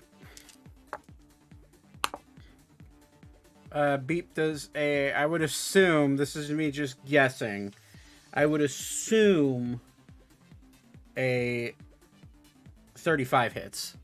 Yeah. Okay, just checking. So that's really shitty rolls. So it's only 13 points of bludgeoning damage to you. Cool. And that one's already attacked. This one is going to come down towards Ori, since you're the closest one to it. And it's going to attack you. That is, I think that probably misses you, actually. That's a 22. It hits. Does it hit? Damn. That was a really low roll. Okay. That's really low rolls. What the fuck is happening here? It's 16 points of bludgeoning boys damage. on me. Yeah, well, it really wants you. It likes it likes steak. 16. 16 points of bludgeoning damage. Yeah. Okay. Second attack. That's a dirty 20. That misses. Hey, there you go. So it can't And grapple you. then I'm gonna repost. Okay. So you're gonna Wait, stat. shit. Is that one right here, or is it this one? The one that's farthest. It's that one. Am I in? No. Fuck. Never mind. Can But- I throw my axe as a repost? I mean, if you, well, I'll allow it, All right, I'll do that. but you don't have a bonus action to call it back. I'll bonus action on my turn. Okay, so just as a FYI, it will hit and then probably fall either down or stuck into stay there. There's a chance it'll either fall into the water or stick into the tentacle. And never mind. I'll save it. Okay. Just giving you a heads up. All right. I think that's finally the end of its turn. Elka, what would you like to do?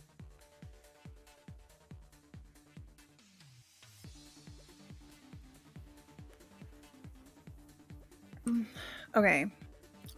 If I move up here, can I stab this guy? Yeah. Okay. It is looming over you, so it's more or less like that. And these Got are it. Okay. like right there. We stab in those tentacle OCs. Oh baby. All right. I rolled an 18 plus 6 and then a 17. 18 plus 6 and a 17. So the 18 You do plus math. 24 hits. And then you said 17? Yes. Was that plus 6 or just 17 total? Just 17. The 17 misses. The 24 does hit, though. Okay. That was really loud, whatever that was again. Sorry. It's my necklace and it's hitting the thing. All right. I'll move it. You're fine. It just scared the shit out of me when it hit that. It made me jump. Okay, I'm gonna re-roll. I rolled a 1, so once per turn I can re-roll piercing damage. One die. Yep. Oh, perfect. Okay. 16 damage. 16 damage? Nice. I'm gonna do Okay. another Which my 2 extra. Which one are you attacking with? Are you attacking with Calypso or are you attacking with? That was my my dragoon. Okay. But Calypso is also piercing. Right. No, I know. I'm just asking for reasons. Oh, okay. That was just my ice rapier. Okay. But now my 2 extra attacks.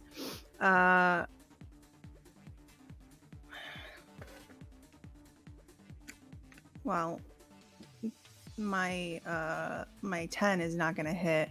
Nope. So, or no, that's a 12. Nope. I rolled a 19. That's a Crit? that's a crit for me, right? Mhm. Okay. This is my ice rapier again. Okay.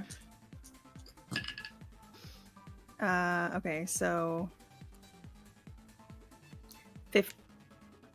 13 damage Okay. times 2, so 26. 26. Okay. And then I'm going to action surge. Okay. All right, 25 for Calypso, thankfully, and then another 19 on my ice rapier. So I'll do the ice rapier first. 17 times 2, 34. Okay. Right? Is that right? Yep. That's right. And then with Calypso, we've got 6 damage. 2 of it's radiant. Okay. As you hit it with Calypso, you notice immediately a teal aura start to come out of the tentacle and get drawn into Calypso. Oh. It is, as you stab, it does seem to do a little bit more damage than you anticipated with Calypso against this tentacle, but you don't know if it's because of the energy being drawn or if it's because the sword is a little bit better than you thought. But so that was 6. Okay, I have 1 more attack left. Okay. So I'm going to do that with Calypso again. All right. 22. 22 hits. 8 damage. How much of that is radiant? 5. 5. Okay. Yeah, that same thing. You stab again, and it draws out a little bit of like a teal energy out of the tentacle. Nice. And that will end my turn. Okay. Thaddeus, it's your turn. What'd you like to do?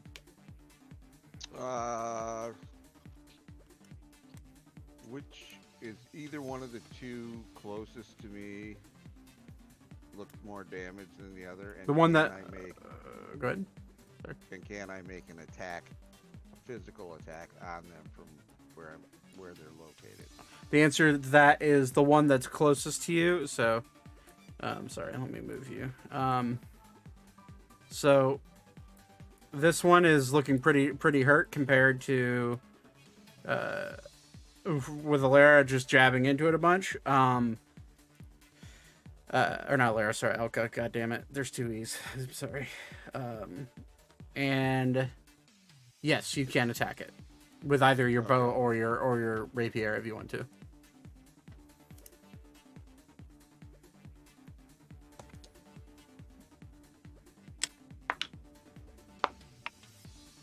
It's up to you.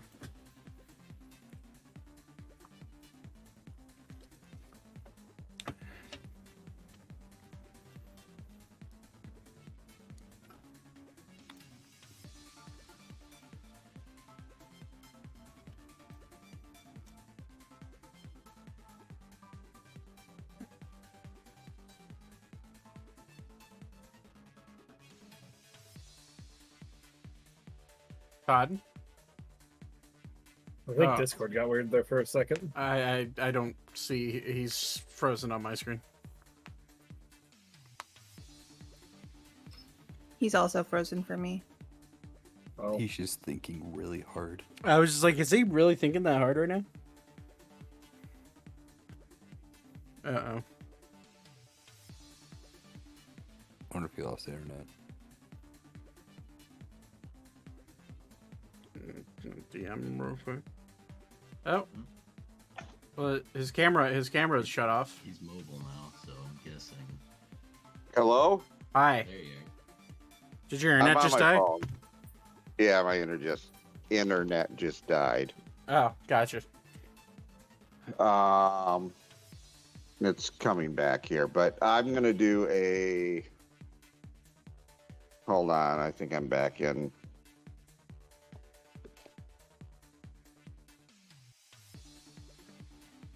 Check test 1 2. yep. Mm-hmm. Are you hearing me over my phone or? No, leave on your phone and then come back. All right. Check test. Yep. Better.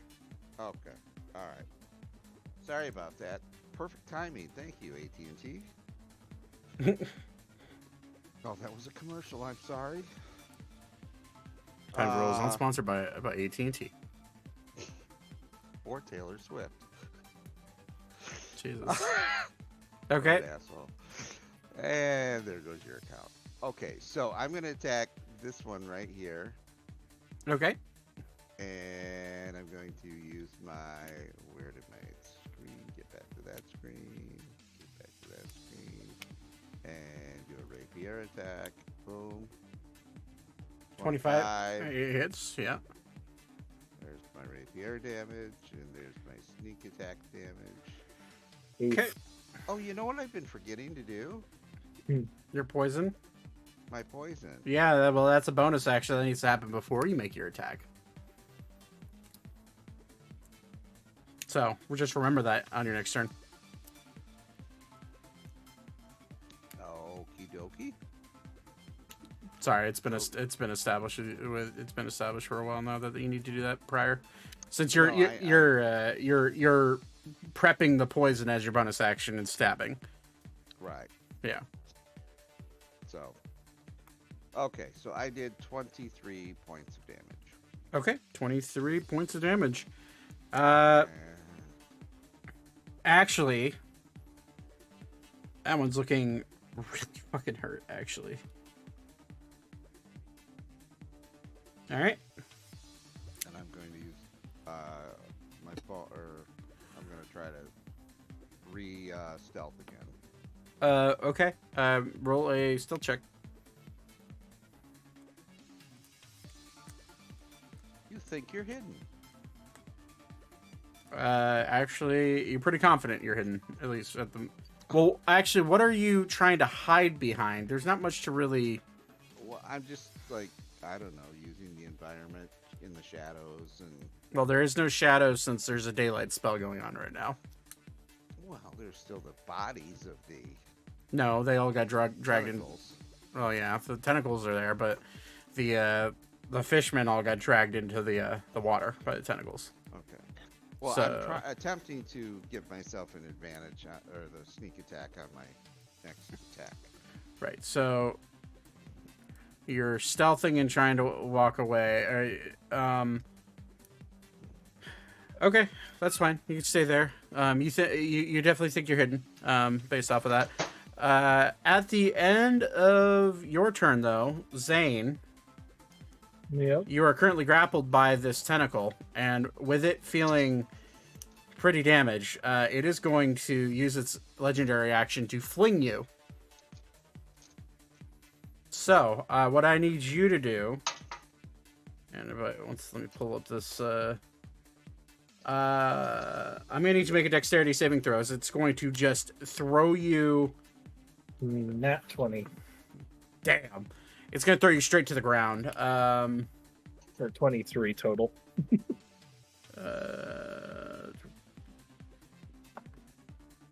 Wait. Oh no, it's 60 feet. So it's going to fucking yeet you Right. from there to there. Whoosh. Nat 20, you said? Yep. All right. So you do take bludgeoning damage, but it is halved because you're able to gather yourself.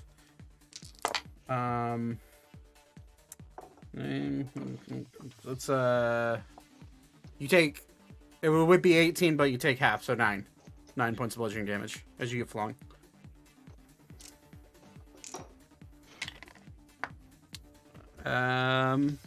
But on that note, it's now your turn. What do you want to do?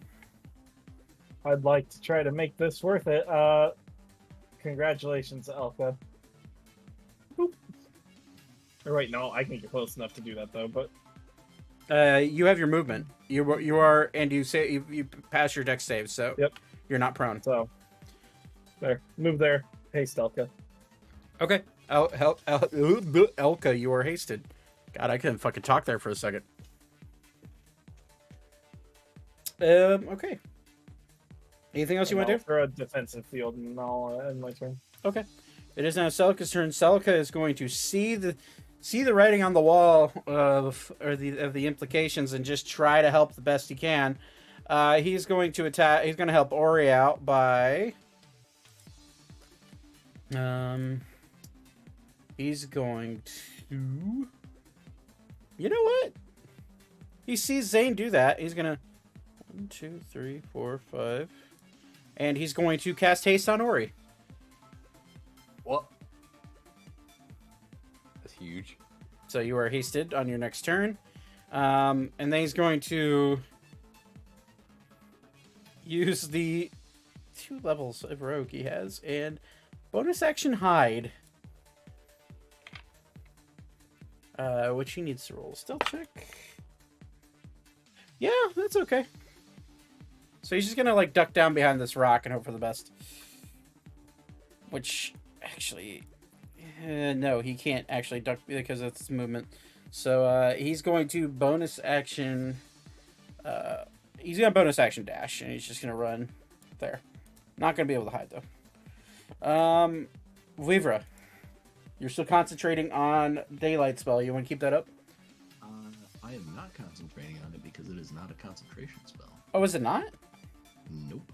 Oh shit! All right. How long does that last? An hour. Jesus Christ. Okay.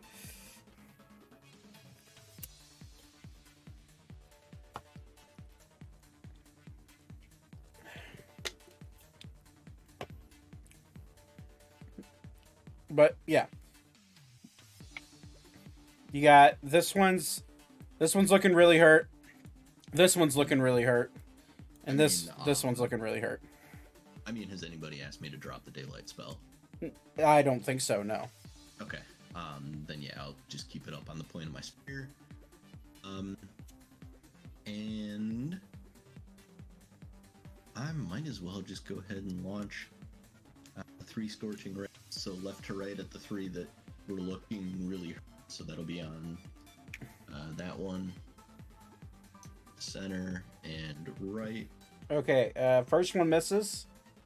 Second one hits, and third one misses. Okay. Oh yeah, buddy. Hey. Effective turn today. Any damage helps. That's for sure.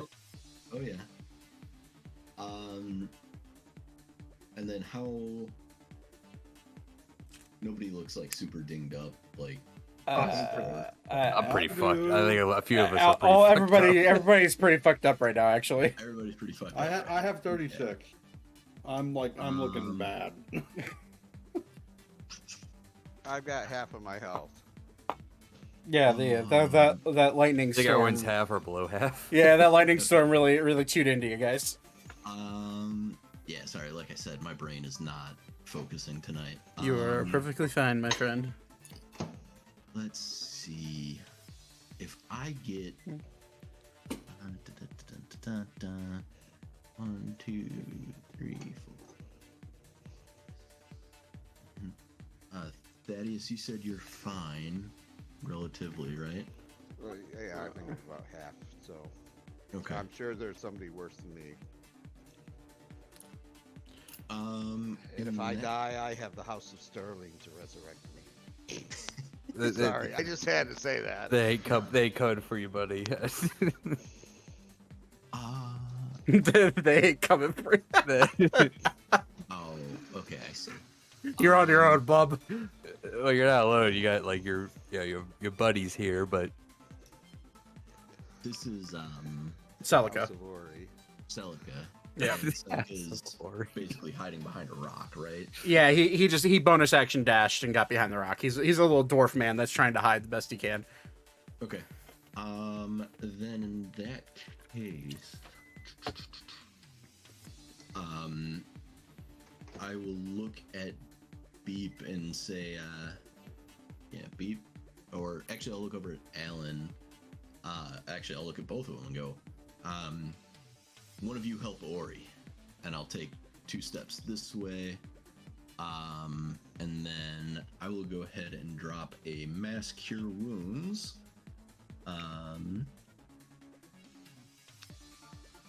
And Question.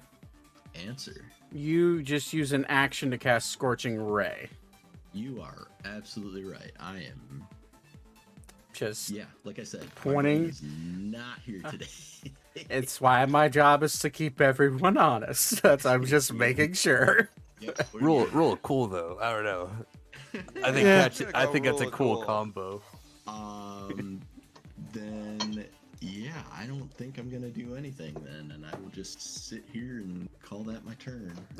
Okay, sorry. Well, I to was be just like, honest, Scorching Ray was so bad there, it felt like a bonus action. I was like doing the math, like the Oh my god. like the math in my like the little numbers were floating above my head. I'm like, wait, no, wait, he already did what? No. Yeah, no, like I said, the light is on, but nobody is home. Fair enough. The House of Sterling cast a bonus action on him. Hey, Damage is so bad. I feel like a You're gonna bonus use action your is so entire house funny. as like a NPC sub character. Yeah. well, Is the House of Sterling with us today? No. You point to the House of Sterling. well, at the end of Weaver's turn, you see a little green noxious light come out of the tip of a tentacle and hit Thaddeus as a power word kill hits him. Just cause. No, I'm kidding.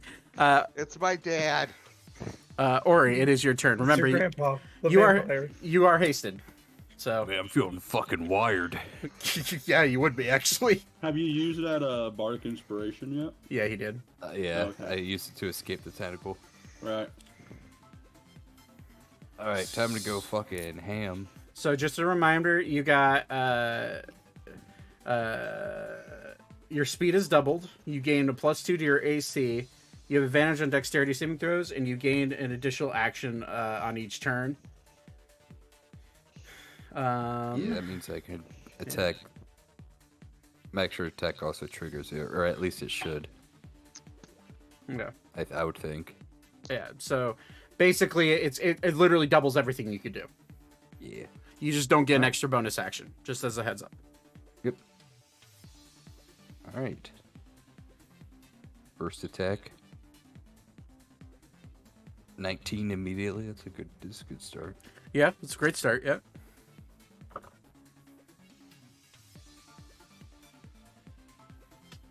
That was a crit, right? A 19 Sure. crit? Yeah. Yep. I was moving my stuff. Okay.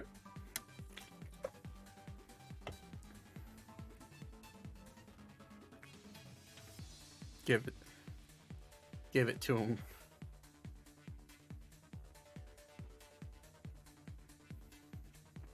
So it's 70. Okay. I'm attacking the one directly in front of me. Right. Here.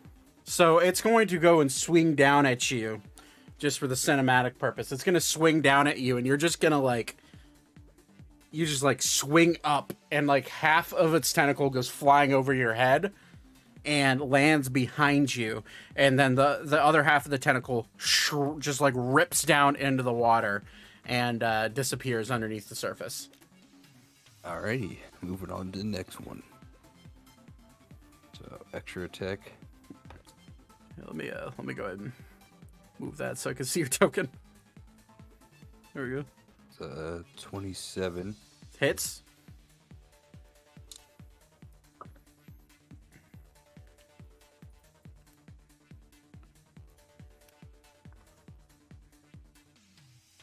Damn. Constant. It's 33. 33. All right. Then extra attack. 26. To hit. Yep.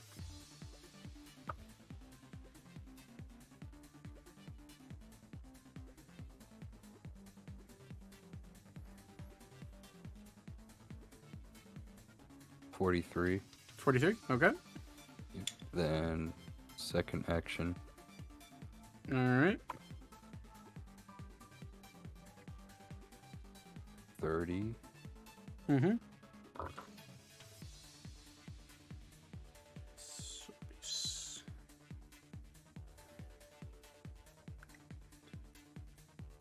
$36. Okay. Then extra attack.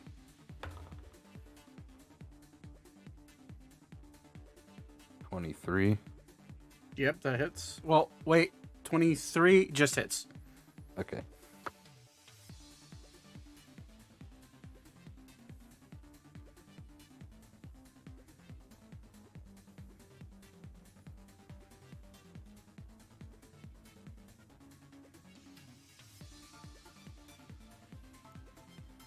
That's 40.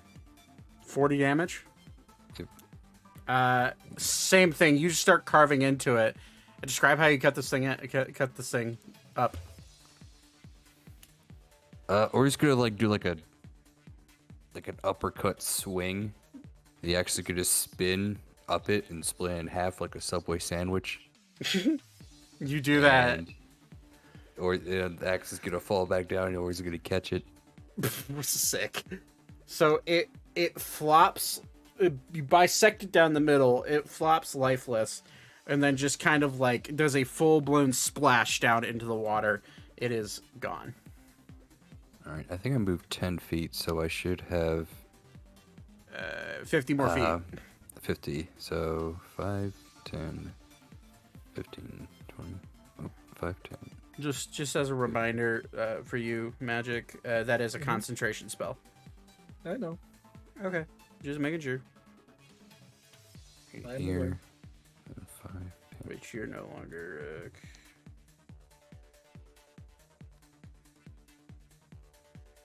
30. I'm gonna Misty Step. Okay. Now it's your bonus action, and I think that's all you got. Is that can I hit right here? From there, yeah. Okay. So I got one more extra attack. Oh, from right, that right. You, last you- one. Yeah, you have. That's right. You guys have 2 extra attacks now. All right. And that is a 27. Hit. Yep.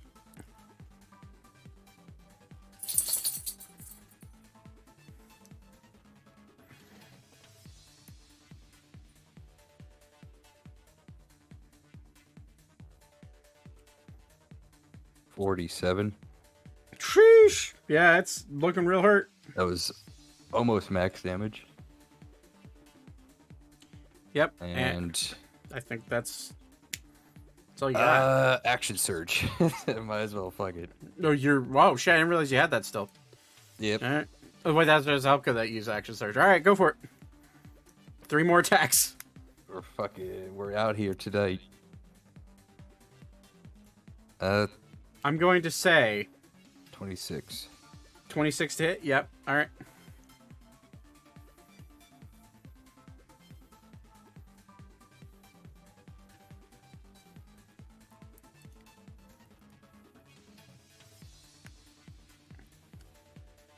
Uh, 35. 35. All right. That one. Explain how you take care of that one. Damn, I said Ori is a terrifying thing. I get how many times? Can I This is attack? now. So 7 is like after action surge Yeah. for normal. Then Nine. so like 10, 9. There's 9 total. Yeah. 9. Okay. We're just gonna like dead sprint. Almost. He's pretty much just gonna Naruto row with his like weapons behind him. And It'd be 10 if you didn't. It'd be 10 if you didn't Misty Step. yeah. And it'll just do like a cool slash, cut it in half from like here. Yep.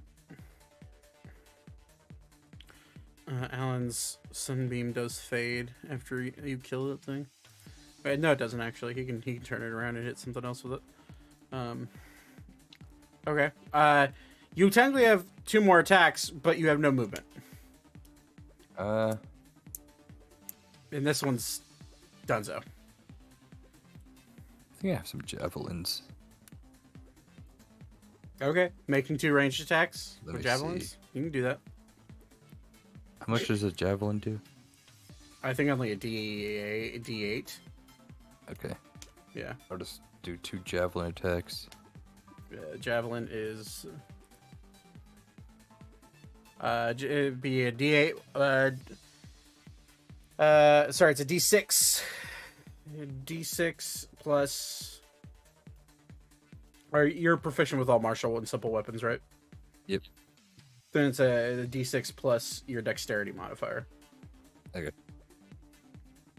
And the to hit should be a Plus whatever it my would. dex. It'd be your dex. So it would be 8 plus your dex plus your proficiency bonus.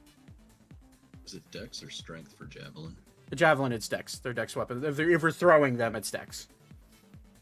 If you're using them as a melee, it's strength. What's your proficiency bonus right now? Plus 4, I think. Is what you guys are at. So it should be. Yeah. Was it plus 14? No, that doesn't sound right. No, it would be. Hold on. The hit is. Sorry, no, I'm wrong. It's just your ability modifier plus your proficiency bonus. No 8. So that would be plus. What's your dex? Plus 2. So it'd be plus 6 to hit. Okay. Yeah. I was thinking of spell save DC and stuff like that. I'll just roll them twice here. 23 That just hits. and 24. 23 plus 24. 23 and 24 both hit. So add it, roll d6 and add your dex modifier, so plus 2 to each. So just basically roll 2 d6s and add plus 4.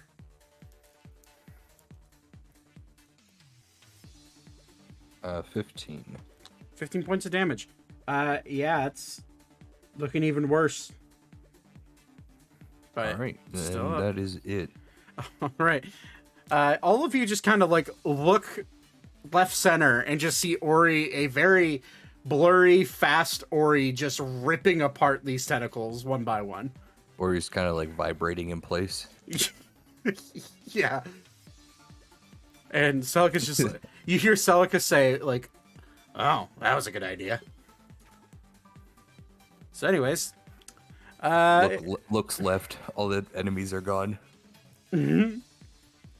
All right, it's not Alan's turn. He is going to drop his Sunbeam because that's an action to make another one. So he's going to drop Sunbeam and he's going to look around and cast. What level should he cast this at? I think probably a Mass Cure Wounds at 6th level will suffice. We'll go 5th level. We'll just do a standard one. So he is going to choose. Actually, we'll go 6th. We'll use his last 6th level. He's going to cast it on. Is it within 60 feet of him? So I believe everybody's within 60 feet of Alan. Ori. Okay, Celica's not. Thaddeus and these guys are just barely in. Okay. He's going to give one to Beep, one to Vivra. Alara, I actually forgot to subtract her HP, but that's fine. I remember what the number is. And she failed. So it was 2. Okay, got it. So he'll give one to Beep, Vivra, Ori, Elka, Thaddeus, and Zane.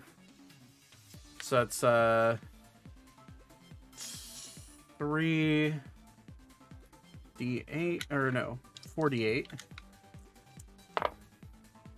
plus. Okay, so that's 14 plus 20, 23 plus spellcasting modifier, which is a plus 6. So all of you gain 29 points of healing back from that. And then he's going to bonus action. He's going to bonus action not do anything because he needs to be a spellcaster. He knows this. Okay. How much healing was that? Sorry. 29.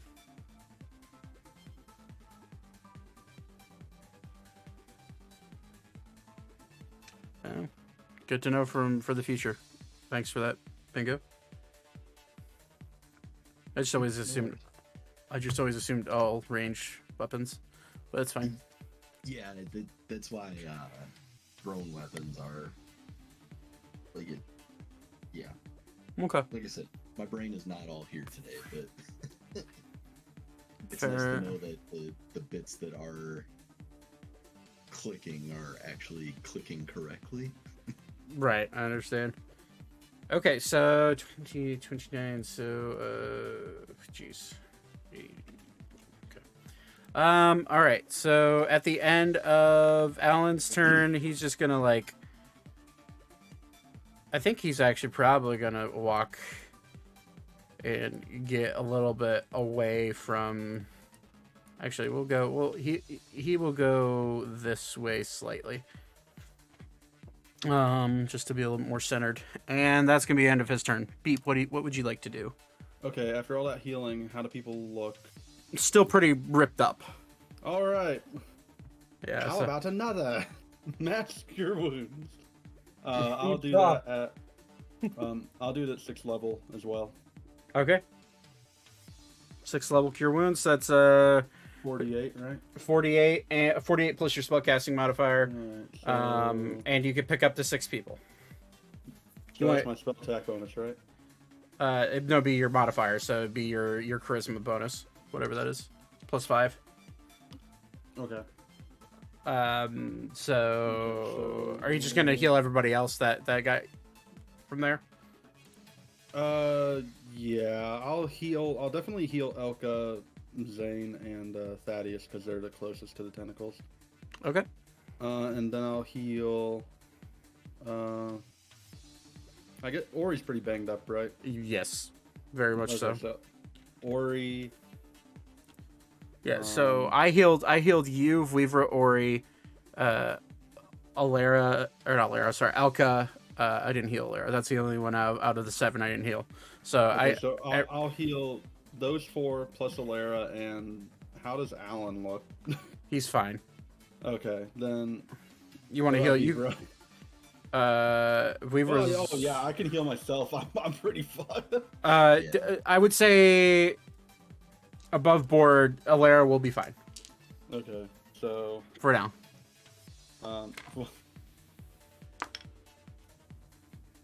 Okay, I'll do Ori, Elka, Thaddeus, Zane, Vivra, and myself. Okay. So, 25. 25 points to all of you, except for Alera. That.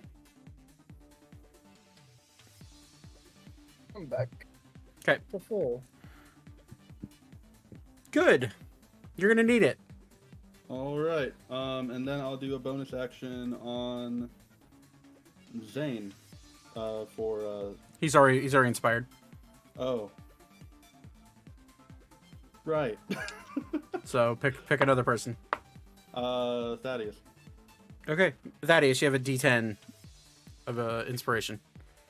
Thank you. You're welcome. At the end of your turn, though, Beep. You see both tentacles shoot down into the water. This one resurfaces right here. This one resurfaces right here. And you see a blast of lightning start to, or a cloud of lightning start to emerge again. I would like every single person to make a dexterity saving throw. Oh, I have advantage on this, right? Sorry, why would you have advantage? Oh, because of haste, yeah. Yeah. You have advantage. Today is not my night. And Elka would also have advantage on this because she's hasted. Those aren't good numbers. I'm going to use Indomitable. Okay. Mine was not great. I'm getting whacked by this one. Yeah, sorry guys. I A can lot use better. Can I use evasion on this? Yeah, it's a dex save, so it means it'll Wait be a minute. halved. Wait a minute. Wait a minute. What? Hold on. How does this work when I have mirror images up? Ooh, taller than that one. Mirror images. Well, read the description. Technically, you would have to target beep, but you can't tell which beep is which. Right. Let me just double check this. So, 3 illusory Here, I'll duplicates. post it. I'm reading right now. Until the spell ends, duplicates move with you and mimic your actions, shifting positions, so it's impossible to track the image. Really, you can use your action to dismiss illusory duplicates. Each time a creature targets you with an attack during the spell's duration, roll a d20 to determine whether the attack instead targets one of your duplicates. If you have 3 duplicates, you must roll a 6 or higher. Let me go to Reddit.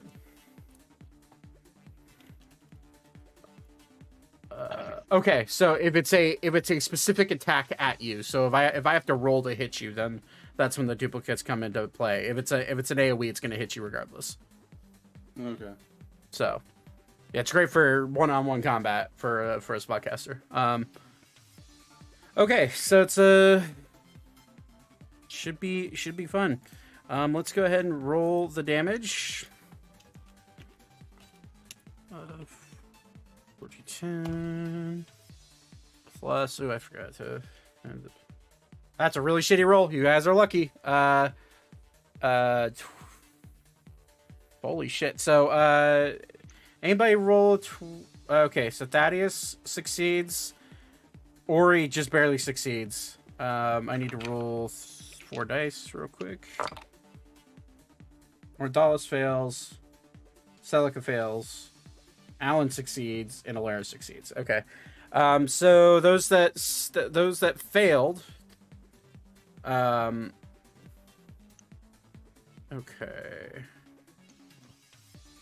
Okay. Those that failed take 27 points of lightning damage. Those that succeeded takes half that, so it would be 14 points. That was a really shitty roll compared to what I rolled last time. So with evasion, You would be I get... you succeeded, so you don't take any. Oh, okay. Yep. Bonuses of being a rogue. Okay, Alara succeeded, so be 14. Okay. You're nice, because I was just going to give myself quarter damage. No, well, that's the ruling one evasion. If you succeed the dexterity saving throw, then you don't take any damage as a rogue at certain levels. Jesus, I'm blanking on stuff. Okay, and then both of these guys take. All right. Mordalis is looking a little crispy. You should be fine though, and.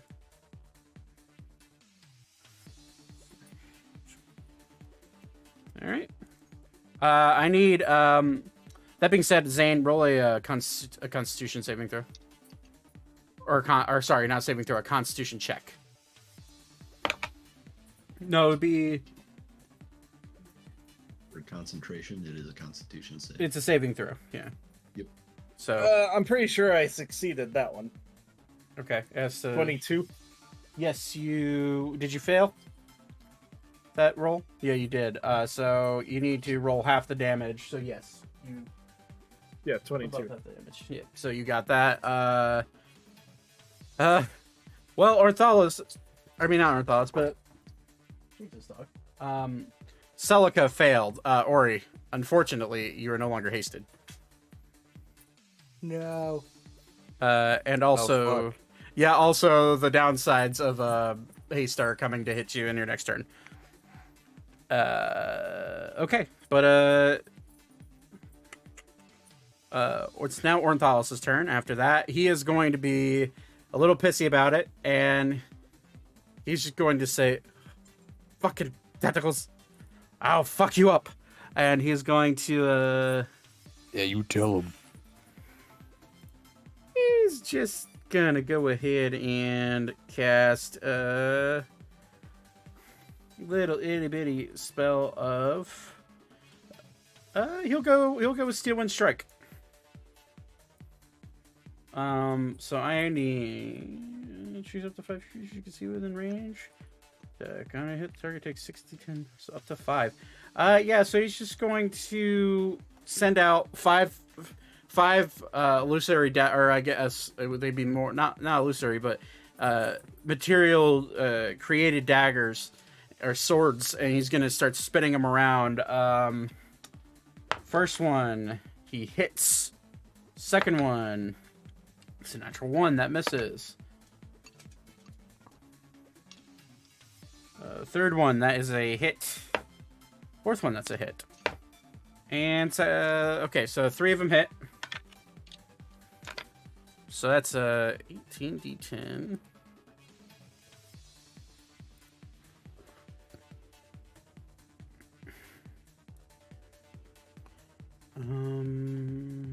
Slash roll. I'm just gonna use one roll. Oops.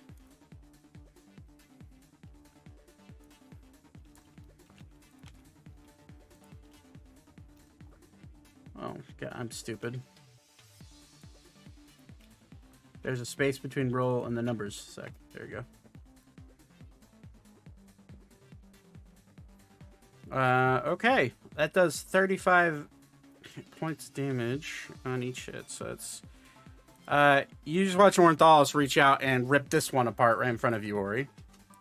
And it falls down. This one has not been hurt, though. And it does take a really solid chunk of damage, but it is still up and moving.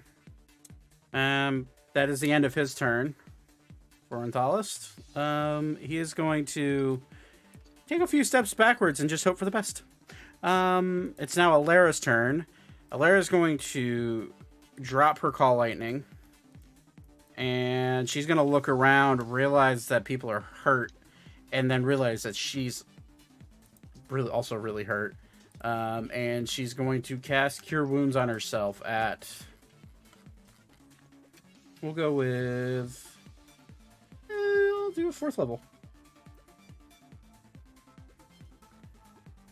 So, Cure Wounds... Yeah, 4th level. And she's going to heal herself. Not bad. 31 points of healing. And ironically, has 69 HP. Nice. Episode 69, 69 HP. Okay.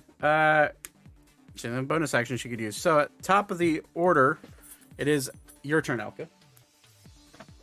Who is hasted? All right. Yes. How hurt does this guy look? Pretty. This. Hold on. I got a dog that's being its shit. You're being a brat. You know it. Stop being a brat.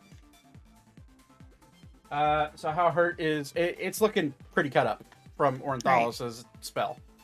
I am going to stab it with Calypso Okay. 19. Misses. Okay. Ice is 25. That one will... 25 hits.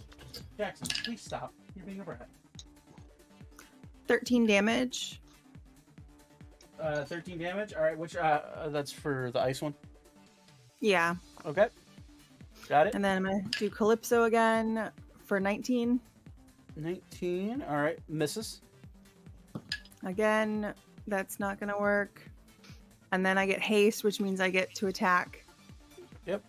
3 more times. Yep. 26. 26 hits.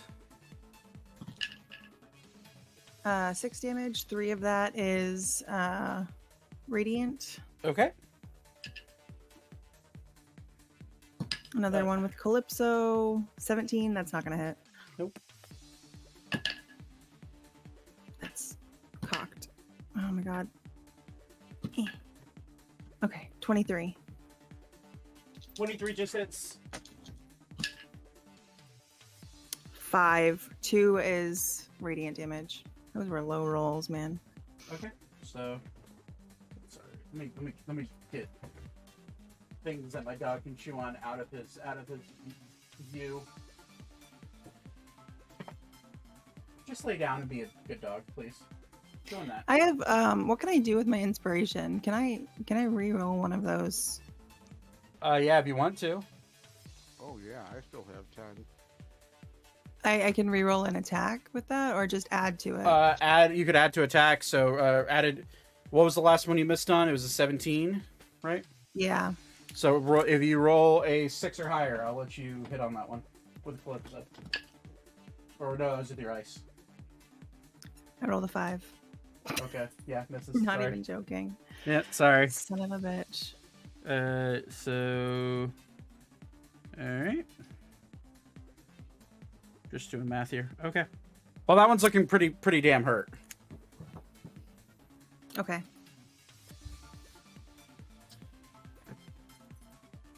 I don't have anything else I can do. Okay. Well, then that's the end of your turn, Thaddeus. Figure out what you want to do. I need to yell down to my parents because this dog is getting out of control. That's fine. Okay, so that one's hurt. I have an inspiration still. Who gave me an inspiration? Who do you think? Hello. Either one of the two of you. It was me. It's always the bard, Todd. It was me, actually. Me. Well, it just inspires me, but the inspiration came from the bard. Yeah. I feel like everyone should be inspired from Ori just slaughtering 3 tentacles. That was pretty nice. Cracked out Ori. Trying to make Elka cracked out over here.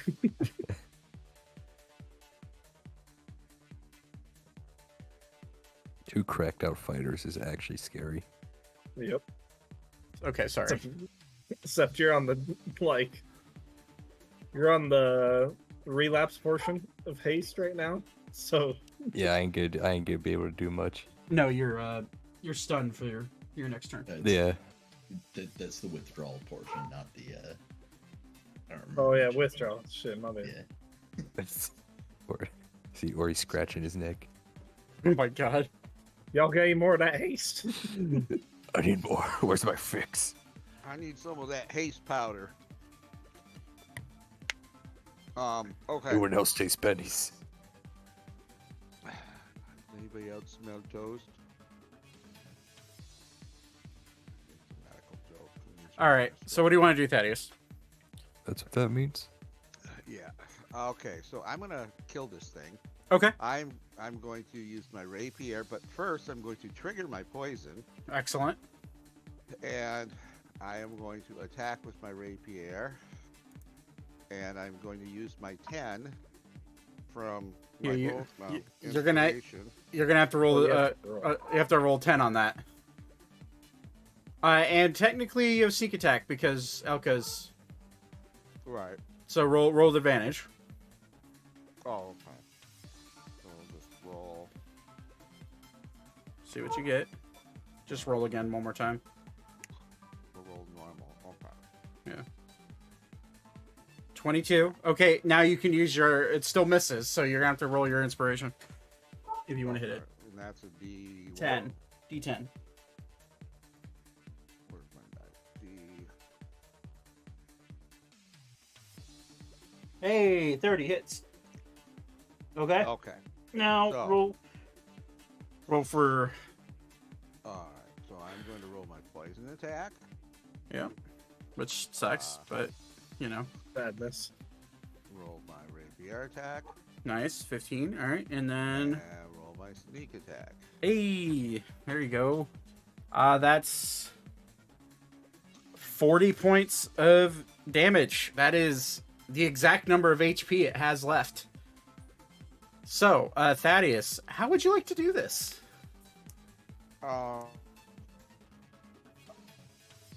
I don't know. It's a freaking tentacle. I don't know how you can. It's a rapier, so I'm just gonna poke the rapier into it and then rip straight up through the ceiling.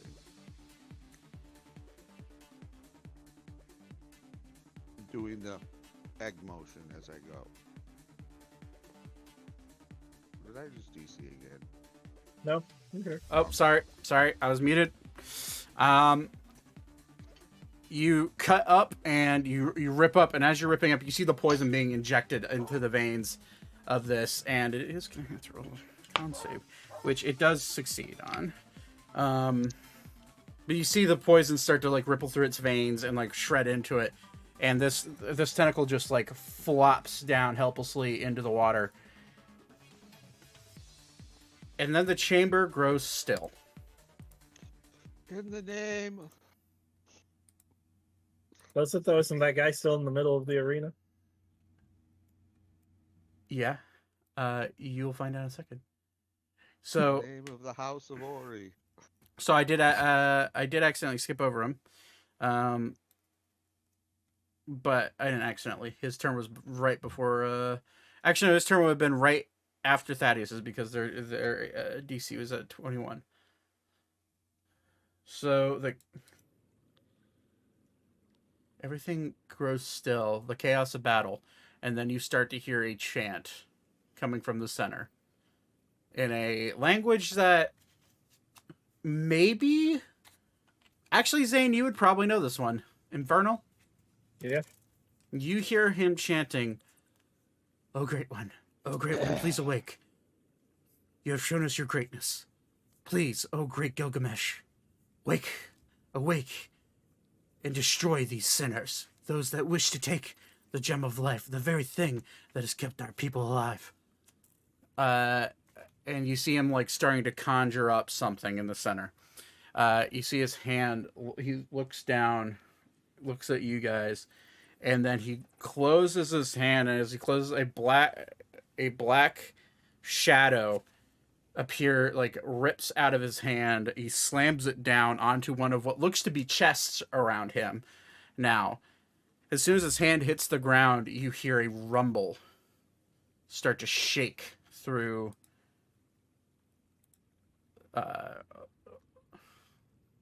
the core of this chamber, and you hear a growl start to emerge from the water.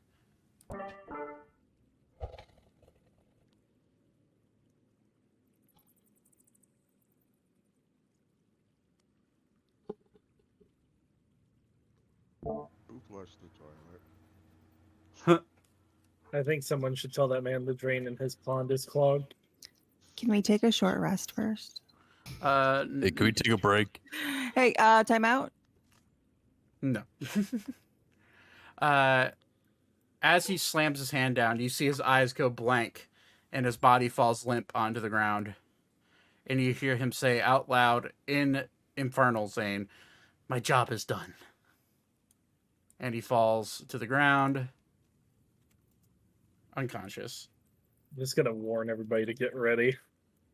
And Well, You don't want to know. I think if we I just realized just asked him, like, hey, can we borrow this for like a minute? He'd be okay with it. So all of you hear, which I realize I understand why I was being weird because I have my suppression on. Oh yeah, you have to turn that off. Yeah, you apparently. do. Yeah. You guys hear.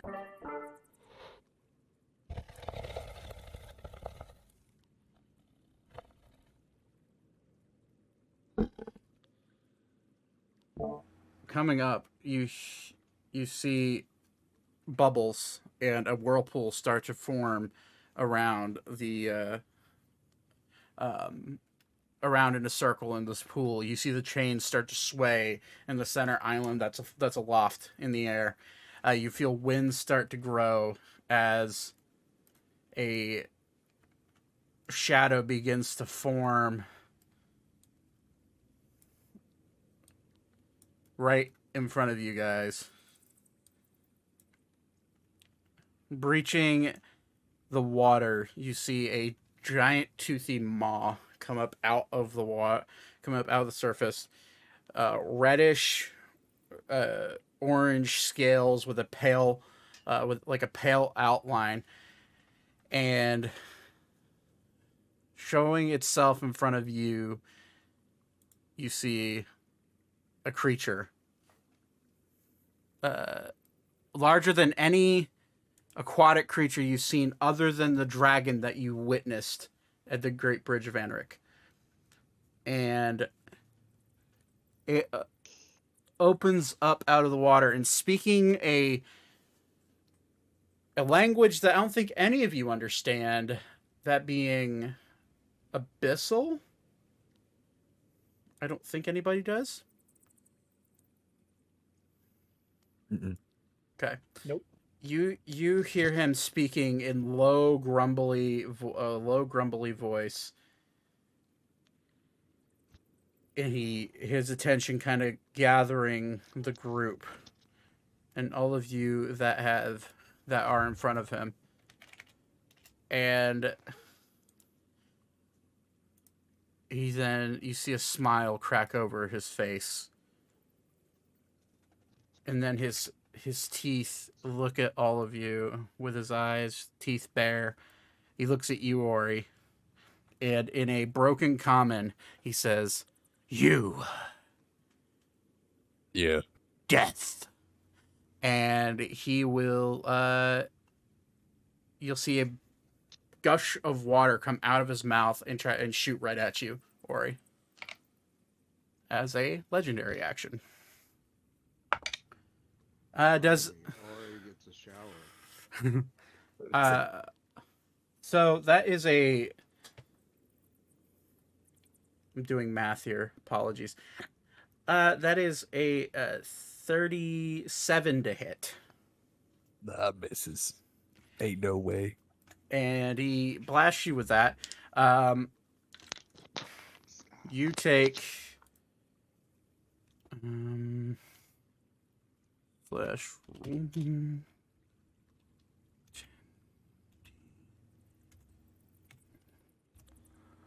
Alrighty.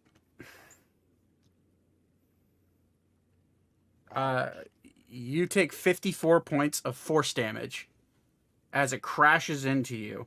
I need you to make a Constitution saving throw. I am good at those. Hopefully.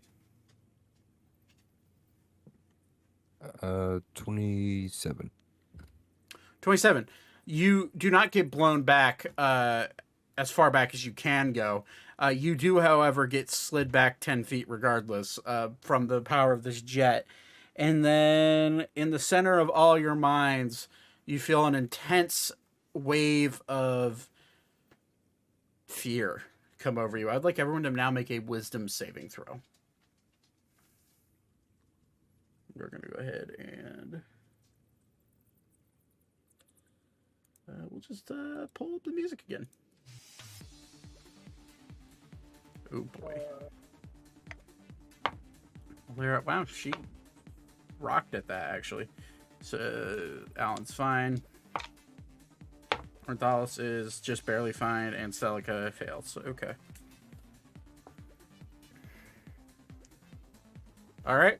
Anybody that rolled underneath a 23, you are now afraid of this creature. So, Ori, you're good. Alan is good. Ornithalis and Alara are good. So everybody else is afraid. I don't know where that. Where is the afraid badge? I just used one that looked Yeah, hilarious to me. that works. So Celica is terrified. Yeah. So everybody but Ori, the two druids, and Orthalis are afraid. Does anyone have bardic inspirations? No, That would help. they do not. because they were all used on attacks. Actually, Zane. Well, actually, I don't think you drop concentration if you're afraid. Fear fighting. Conditions. So you're frightened. A frightened creature has a disadvantage on ability checks and attack rolls. Will source of fears within line of sight of creatures. Okay, yeah. So you don't lose concentration. You do have disadvantage on your checks though. Isn't view. So let me go ahead and add it to the initiative order. And I had a re-rolled. So this thing pops up, and in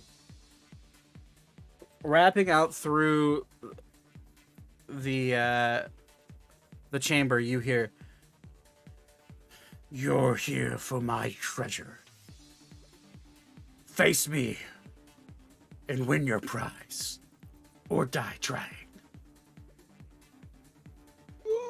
We kind of only want to borrow it. Is that okay?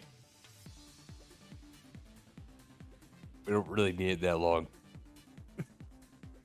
As you're like wiping yourself off from the water jet that just hit you. It's like brush his legs off. Like we're trying to save our friend. We don't actually need it. Other than that, Make. I'll get. I mean, we could fight you like regardless, but like I'd rather not die fighting for something we could like talk out. Make a persuasion check with disadvantage. Can I add in? Can I just be like, yeah, like if you don't want to help us, the dragons are probably going to destroy the world, which includes you. So, well, As if they could destroy this monster. I mean, look at him. He's nuts. He's so cool. I mean, but if he has to fight Okay. us and then fight them, I mean, like, make a persuasion. I'm thinking about him here. He can handle it. Make He'll a wink even harder at Elka. Like play along.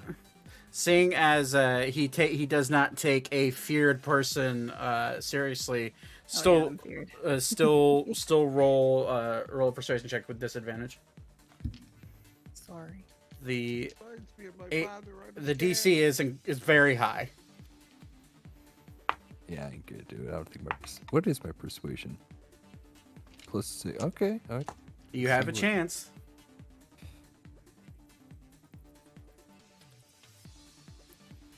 Right to the old gods and the new.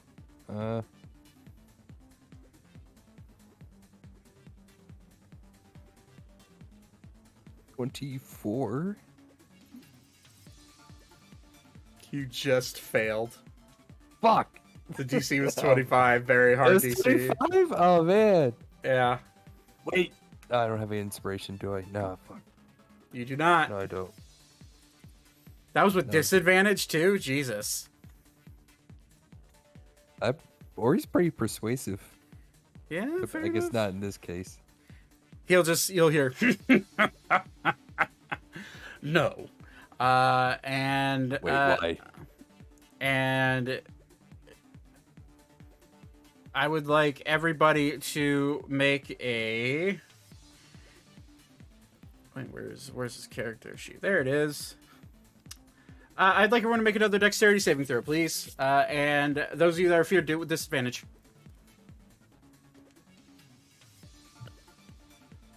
Am I out of my How is it the one time I have disadvantage, I have a good roll? And you, I would say your haste would have already gone through by now. so I Because- don't have a So you're good. You're good. Okay. Yeah. Because it just kind of reset the turn. I'm going to say that in the time that it was appearing, you were able to unfreeze yourself just in time to get smacked by it. Disadvantage. So wow, actually succeeds. Good for him. Celica rolls 2 19s, which succeeds. Good for him. Alara just barely succeeds. And Alan, which Alan is not afraid. I don't know why that's on him. If I add 2 and make it a 14, do I succeed? No. Fuck. Unfortunately, for basically all of you except for Thaddeus, Alara, Ornthalis, Celica, and Alan fails. So, all of you watch as a mass of electrified water comes tidal waving out at you. You get hit with a tidal wave that's sparking. I'm just gonna roll in here. So let's engage. Yeah, we'll just roll that and add. Okay. Those that fail take 29 points of bludgeoning damage. Those that succeed take 15. Is this electrical damage? No, this is bludgeoning damage. So I can't use evasion on that, correct? Well, it was a dex save. So even though you succeeded, actually, yeah, Thaddeus, you succeeded, so you don't take any damage for this. Okay. Yeah. The House of Starling has saved me. Your legs did. You saved yourself, Thaddeus. It had nothing to do with it. Thaddeus lacks any agency in himself. You need more confidence. He needs Daddy's permission to do anything. Daddy, am I allowed to dodge? Daddy, please. Daddy, can I use evasion? Wonder if he knows my grandfather. He was a vampire. But you just gotta like put your family into this. Like, Yeah. you know my. Thaddeus should definitely use the name of the House of Sterling to try and repel the beast. If Try to you persuade it. if you let us live, the House of Sterling will repay you generously. Jesus They call us Christ. the House of Sterling because we have so much silver. I hate that. Oh Anyways, my god! I just rolled a 1. cool. Thaddeus. You're dead. Thaddeus is going to say exactly what they just said. In No. the name of the House of Starling, As you're like, I offer up our treasure. as you're for like our lives. fearful for your life. Yeah. Jesus Christ. All right. Thaddeus, say it with your chest out. Say it with your chest. My confident. grandfather was a vampire. Look, he's backing away in admiration to your house name. The House of Starling. He just looks at Opposites. Thaddeus, shoots a water cannon at him. No. All right, but that's his action. So, but he will bonus action. Jesus, why is it? His HP should not be that high. What the fuck? He does not have 900 HP. Roll 20. That was my roll, guys. The glorious nat one. All right, there we go. So that is the end of his turn. Top of the order. Since we're gonna keep. Actually, we're at Zane. Actually, so he inserts himself. And Ori will just say that you've already gone through your thing. So we're going back to where we were in the order. Zane, it will be your turn. Because he pops up and then hits Ori and then does the tidal wave. Okay. So the surprise attack was Ori, then the legendary action was the tidal wave. So When your turn. at what point do I do the save to try to be not? It would Beginning or be end? it would be at the end of your turn. At the end. Okay. So you can attack, but you can all you just immediately do it at the end of your turn for fear, or at least this fear.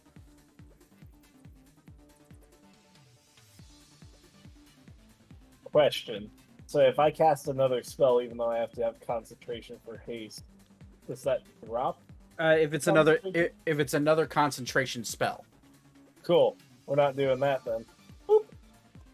there you go. Make Mirror image myself hard pops to up. kill. Yep. And we're just gonna pop a defensive field. Okay. Now Potentially move a little. roll a wisdom save at the end of your turn whenever Hold you want on. to. Or move over there. All right. My wisdom save sucks. So nope, that's a fail. Yep. So That's you, a two. if you want to move, you can only move away from him. Just so What you're. about parallel to him? You cannot move any closer, so parallel would work. Yes. Yeah, I just moved in Okay. a straight line sideways. So Okay. All right. That's the end of your turn. Then. So now Celica's turn. Celica is afraid. He is going to. What is he going to do?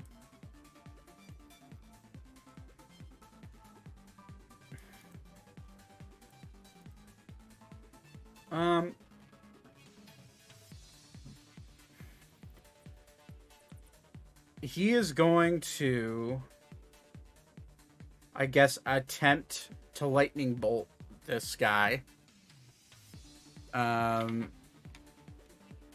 Since he's not attacking, he's not doing it with disadvantage.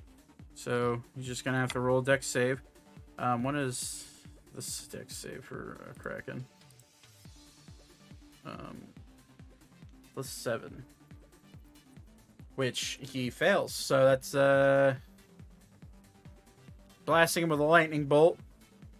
As Celica hits him with a lightning bolt, you notice it just kind of like bounces off his body and then petters out. He goes, fuck. And then he's going to bonus action hide, which he does with disadvantage.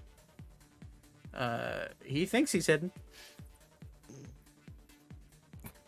It's now Weaver's turn. Okay. Let's see. Now, I think because I have most everybody in my zone here, now I'm gonna go ahead and drop a Mass Cure Wounds as my action. Okay. Who are you going to hit with it? We're gonna go ahead and hit. 1, 2, 3,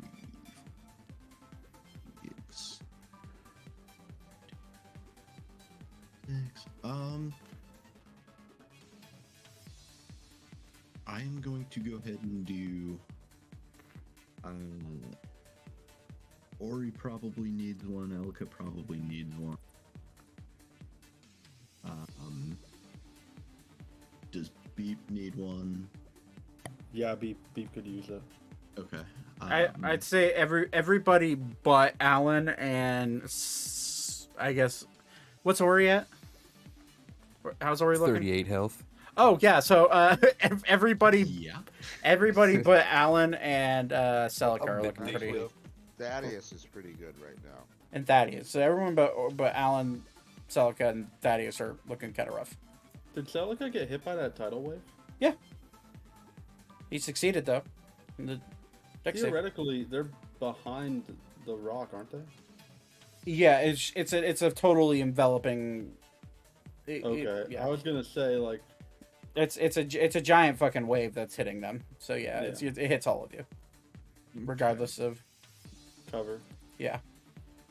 Then this whole only six creatures thing sucks sometimes. Uh-huh. So I will go ahead and do Ori for 1.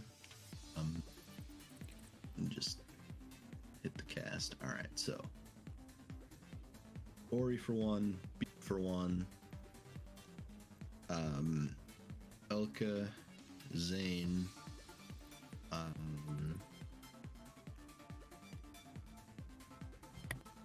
Alara, and Ornthalis. I'll leave myself out too because I'm hurt, but I can probably take one more good hit before I worry, so.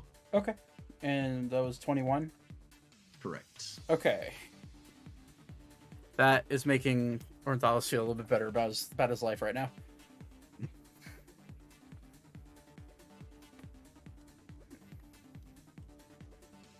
Did you heal Alara as well? Yeah. Okay. Just making sure. So,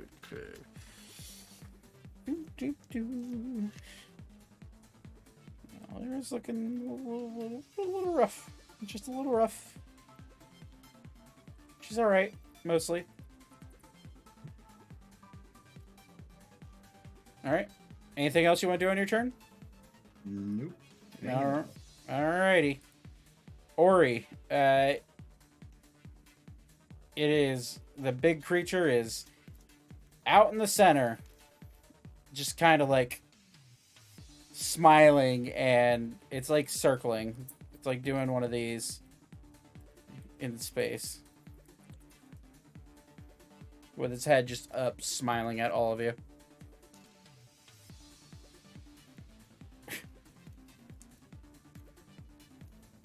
Misty step over here.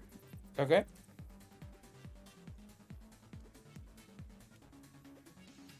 It's just out of range, so I'm just going to heal. Okay. Use second wind. Okay.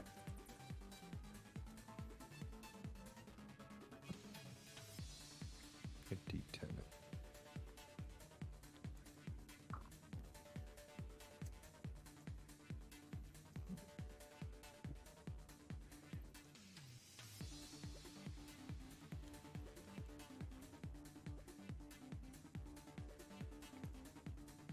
Then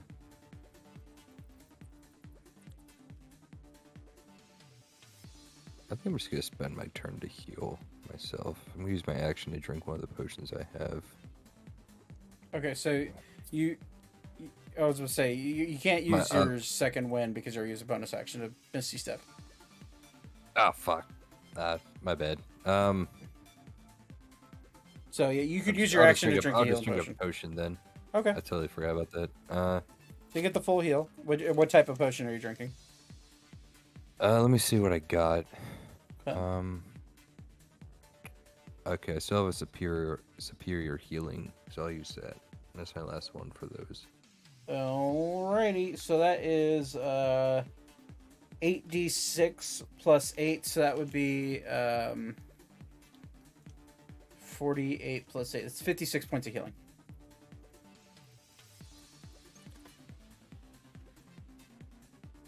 Alright. And that'll be my turn then. Alrighty.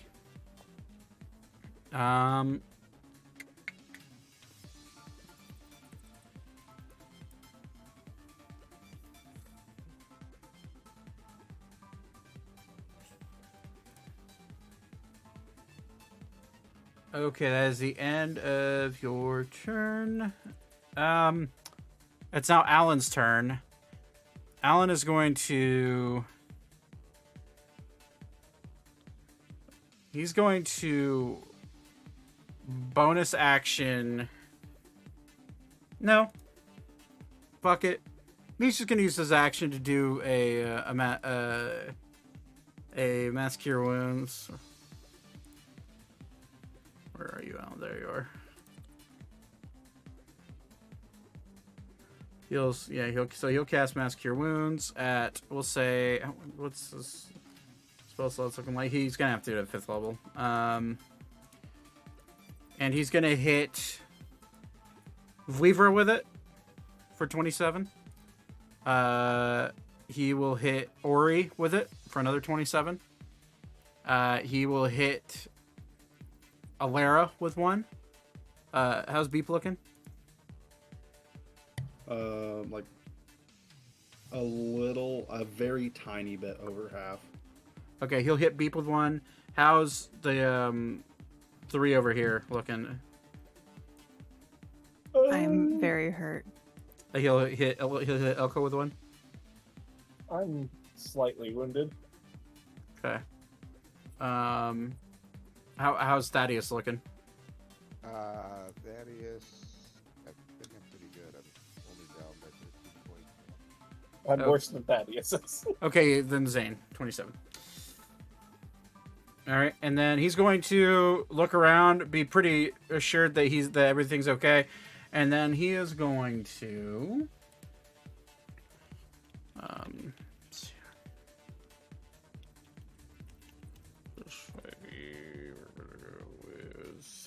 He is going to wild shape into, because we can do this now. He's going to wild shape into an owlbear, Puggies. because you can do that in new 5e rules. And he's going to use all of his movement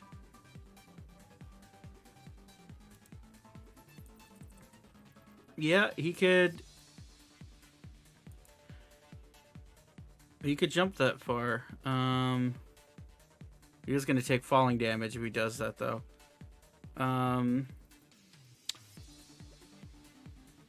He is going to he will jump down into the water and start swimming, and he'll end up right here, right there, and that'll be his turn. He is gonna have to make an acrobatics check just to make sure he doesn't fucking. Okay, he's fine. And that is his turn. At the end of his turn, though, nothing happens because I've already used all the legendary actions. Beep, it's your turn.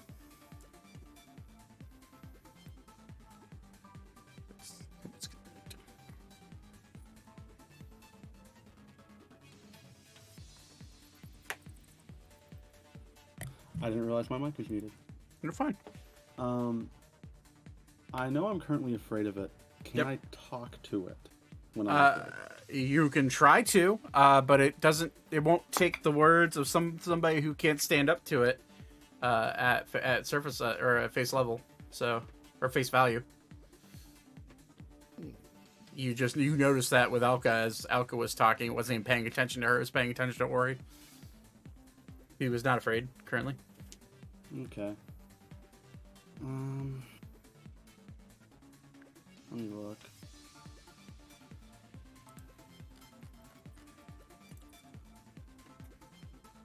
I believe, yeah, he does.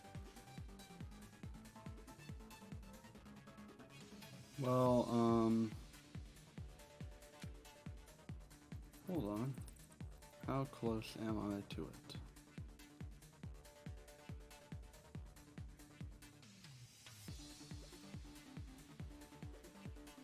Fuck it. I guess I can try polymorph. Sure. What's the save on that? And are you in range? I am in range. I checked 60 feet. Okay, yeah, just in range. What's the save? Wisdom. Wisdom saving throw.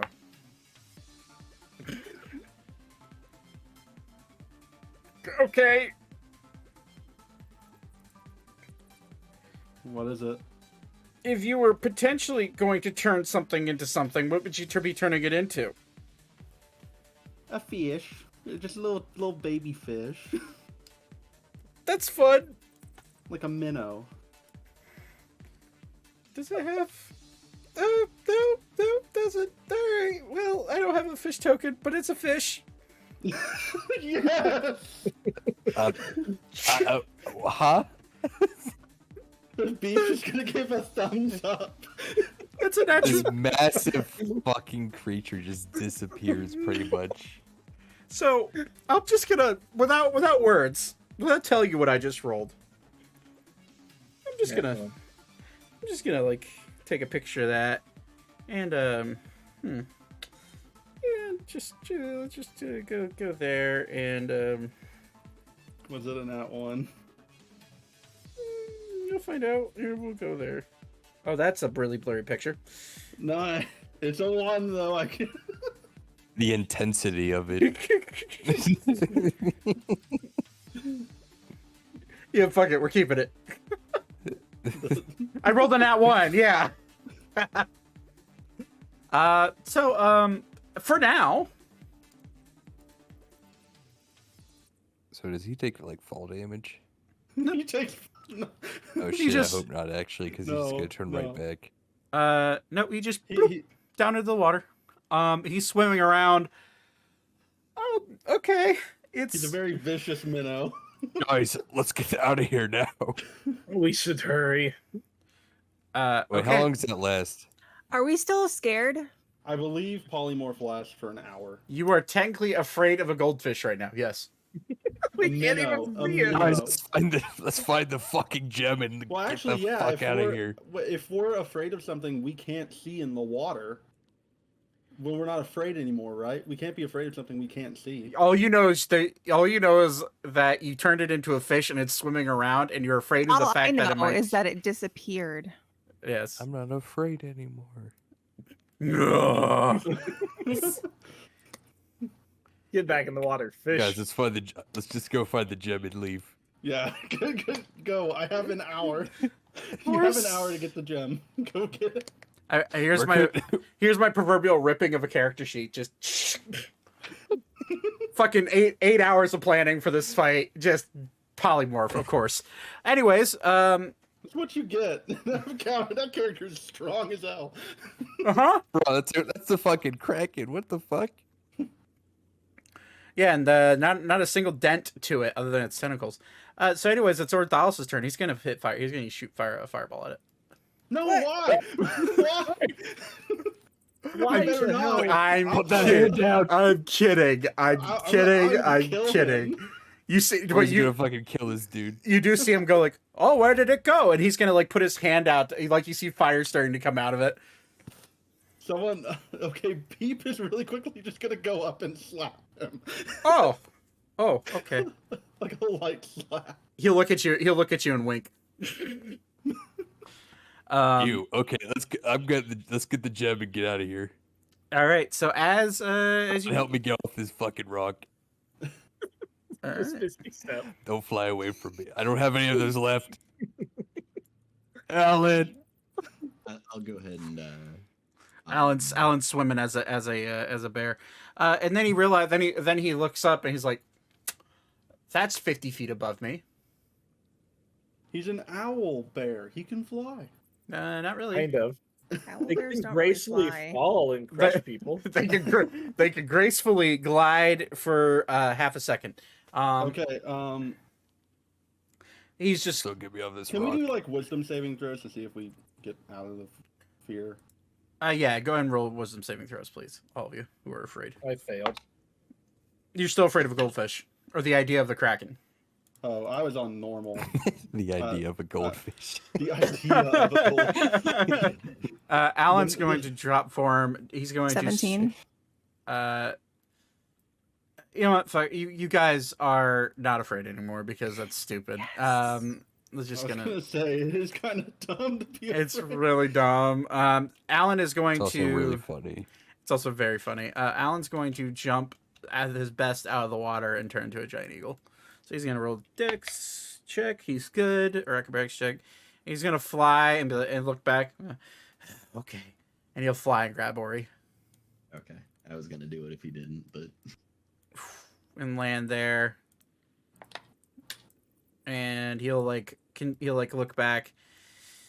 Okay, grab Thaddeus. And just assume everybody he goes and grabs along with Weavra. So To he just grabs everyone. yeah, I'm looting Okay. this gentleman. you're looting that gentleman. rock my. I'm gonna start Wow, searching okay. for the gem. Hold on. We should probably check for traps. Yeah. On these chests.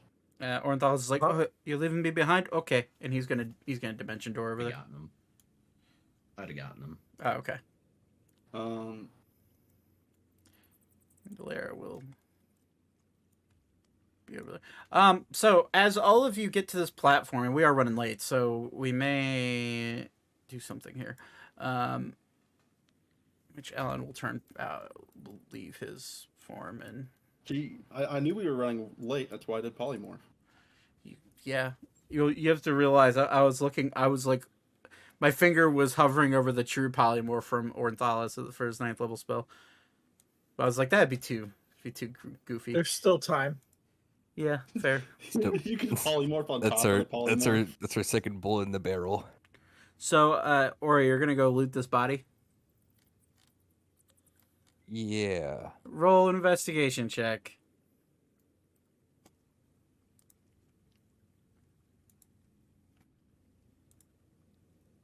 Uh, 19. 19.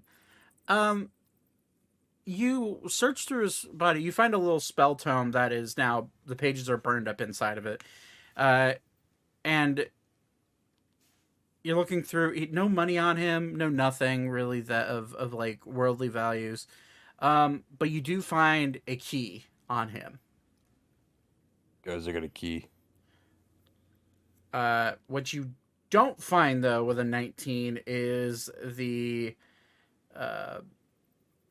firebomb trap that he had strapped to his body that you did not check for. And I would like everyone to make a dexterity saving throw. Even Oh, is no. it that big? It's a 20 radius, 20-foot radius. So off from his body. So everybody except for Elka, Ellen, and Buivra and Orthalis. So 22. That's pretty good. Yeah. it's I got also a 22. it's a relatively yo. it's a relatively low save. How do I remove the frightened I got you. icon? I got Okay. you. You click on it just so for future. You click on the little like coin button at the bottom, next to the cog, and then you go. Okay. Yeah. Okay, I got it. Oh wait, no, not that one. You have to scroll down. It's down at the bottom. Oh, okay. I got it. Are you still concentrating on haste? Actually, yeah. Actually, I'm concentrating. Funny enough, as you drop concentration because haste only lasts for a minute, Elka, as you're being carried over as a giant eagle, your body just goes stiff. But you're fine. So okay, if you rolled above which it was just the first roll, dexterity saving throw. I guess so. If you fail, everyone succeeded by the looks of it. So, everyone takes 12 points of fire damage. Alara, Ori, Celica, Zane, Beep, and Thaddeus take 12 points of fire damage. I take half of that. Okay. All right. So yeah, you guys are faced with a bunch of chests, and as you notice as you walk around them, some of them look more translucent than the other. They seem to not all be real. What's You this know, key look like? I'll go ahead and detect magic. As a beep, I'm going to have a very smart plan because I'm the one concentrating on keeping this Kraken at bay. I'm going to dimension door and not be there in case the trap goes off. Oh, speaking of, a trap did just go off, so make a Constitution saving throw. 10 or I above. shouldn't have said anything. 10 or above. Okay, we're good. Okay. You keep your Okay. concentration. But yeah, I'm dimension dooring out. Boop. Because I feel like that's important. That is a smart idea, actually. Yeah.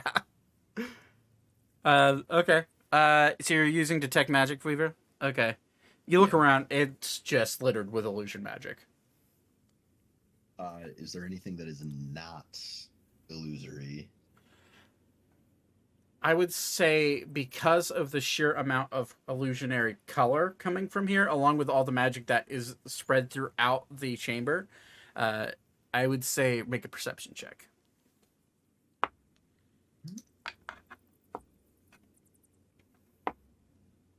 Oh, come on.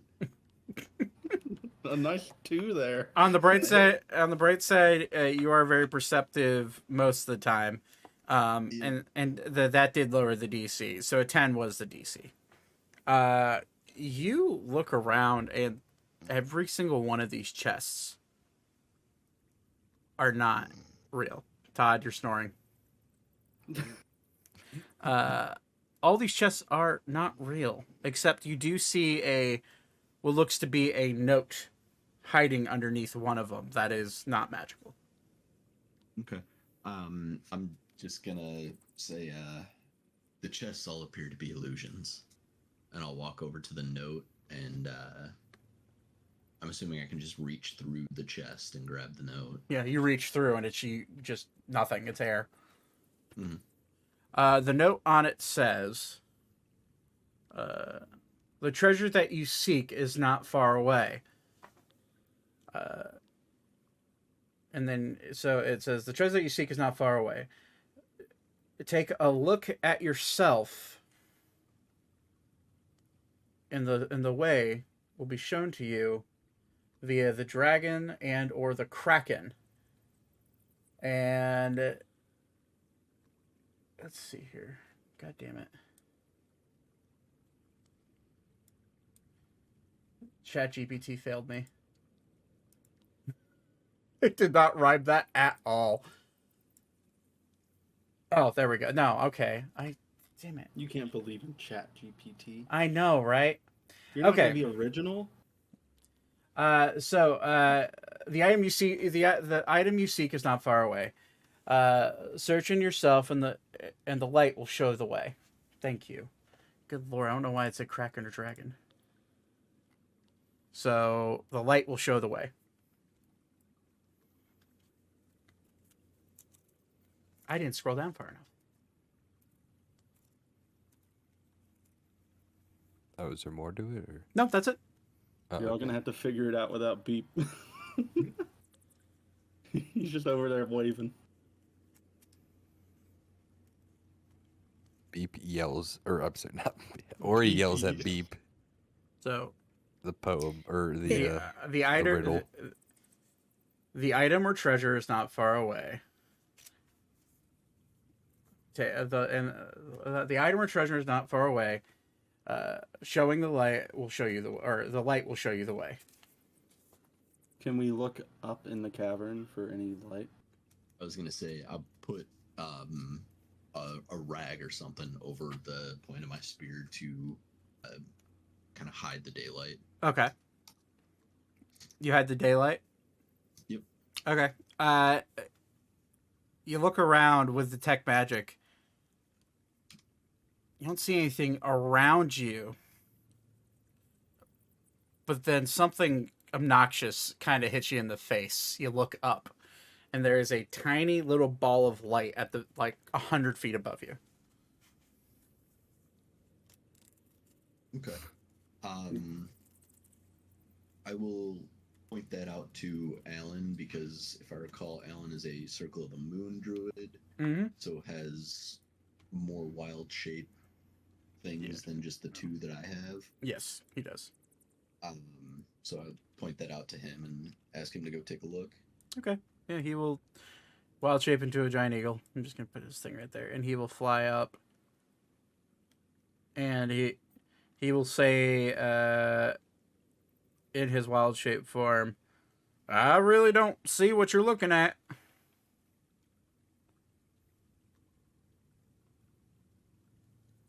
Can I verbally guide him to Yeah. wherever the thing is that I see? Yeah. So you immediately get that because you cast detect magic. You can see this. Mhm. Okay. So can I guide him to it though? Yeah. Yeah. So if within reason, so he will. Alan's gonna make a intelligence check just to see if he understands. And he doesn't fail. He succeeds. So you're pointing him in the right direction, and he will follow the tip of your finger to where it is, and he'll fly up that high, and he'll stop right at it and look at it. There's nothing there for him, but you see him hovering right around it. I'll just have him reach out and grab where I see, or make this fucking easier. Alan, come carry this one. This one will grab it. All right. He'll fly down, grab you, and he'll fly up. And he'll fly up to where he thinks roughly where it's at. And in front of you is this ball of light that's just a golden ball of swirling nonsense. Okay. Can I reach out and touch it? Yeah. You reach out and touch it, and your hand immediately feels warm. Your senses dull slightly, and then immediately rush back in as if everything is over sharpened. As you grab onto this ball of light, it's incorporeal. There's no sense of like solidity to it. But as you look at it, and it's mesmerizing. It's interesting. You've never seen anything quite like it. Todd, you're snoring again. Thank you. I know it's late, but it's crazy to look at. And as you're staring into it, make a intelligence saving throw. Ooh. Didn't roll like ass for once. 20.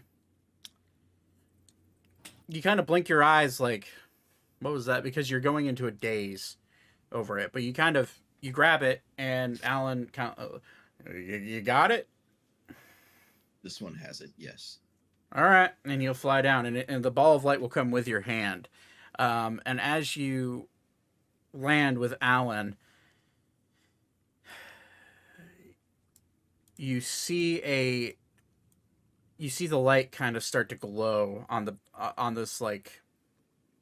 platform that you're on. It starts to glow brighter. And at this point, everybody can start to see a very faint glow coming from Vivra's body. It's almost as if like the outline of him is starting to glow. Vivra, you look around with your detect magic, and it's just lighting up this entire area.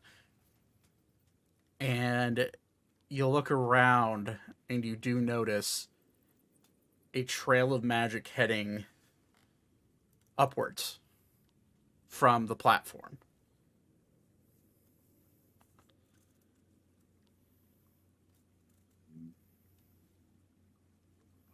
Go ahead and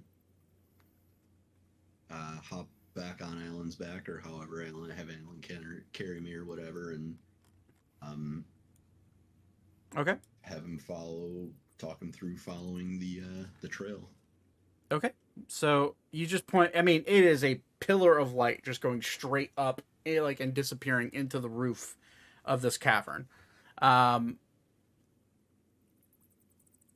So you're gonna follow that up, and at this point, I'd like everyone to make a perception check.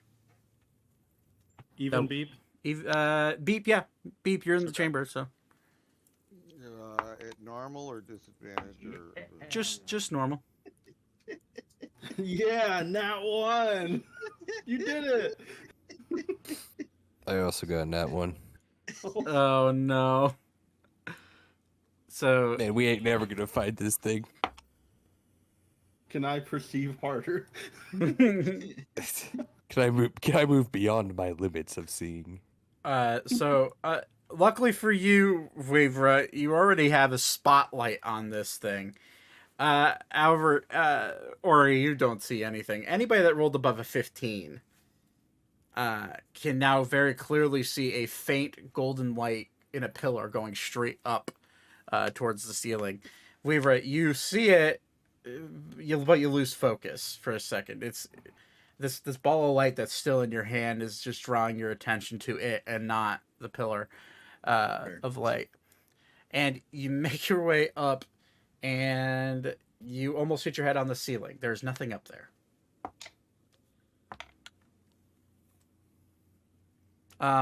Beep. What you notice is you do notice a bit of a pillar of a light going underneath the platform down into the water.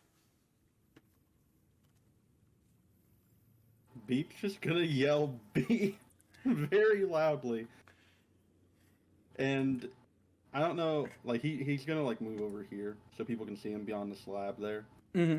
And he's gonna like point down below them, like below the platform they're on.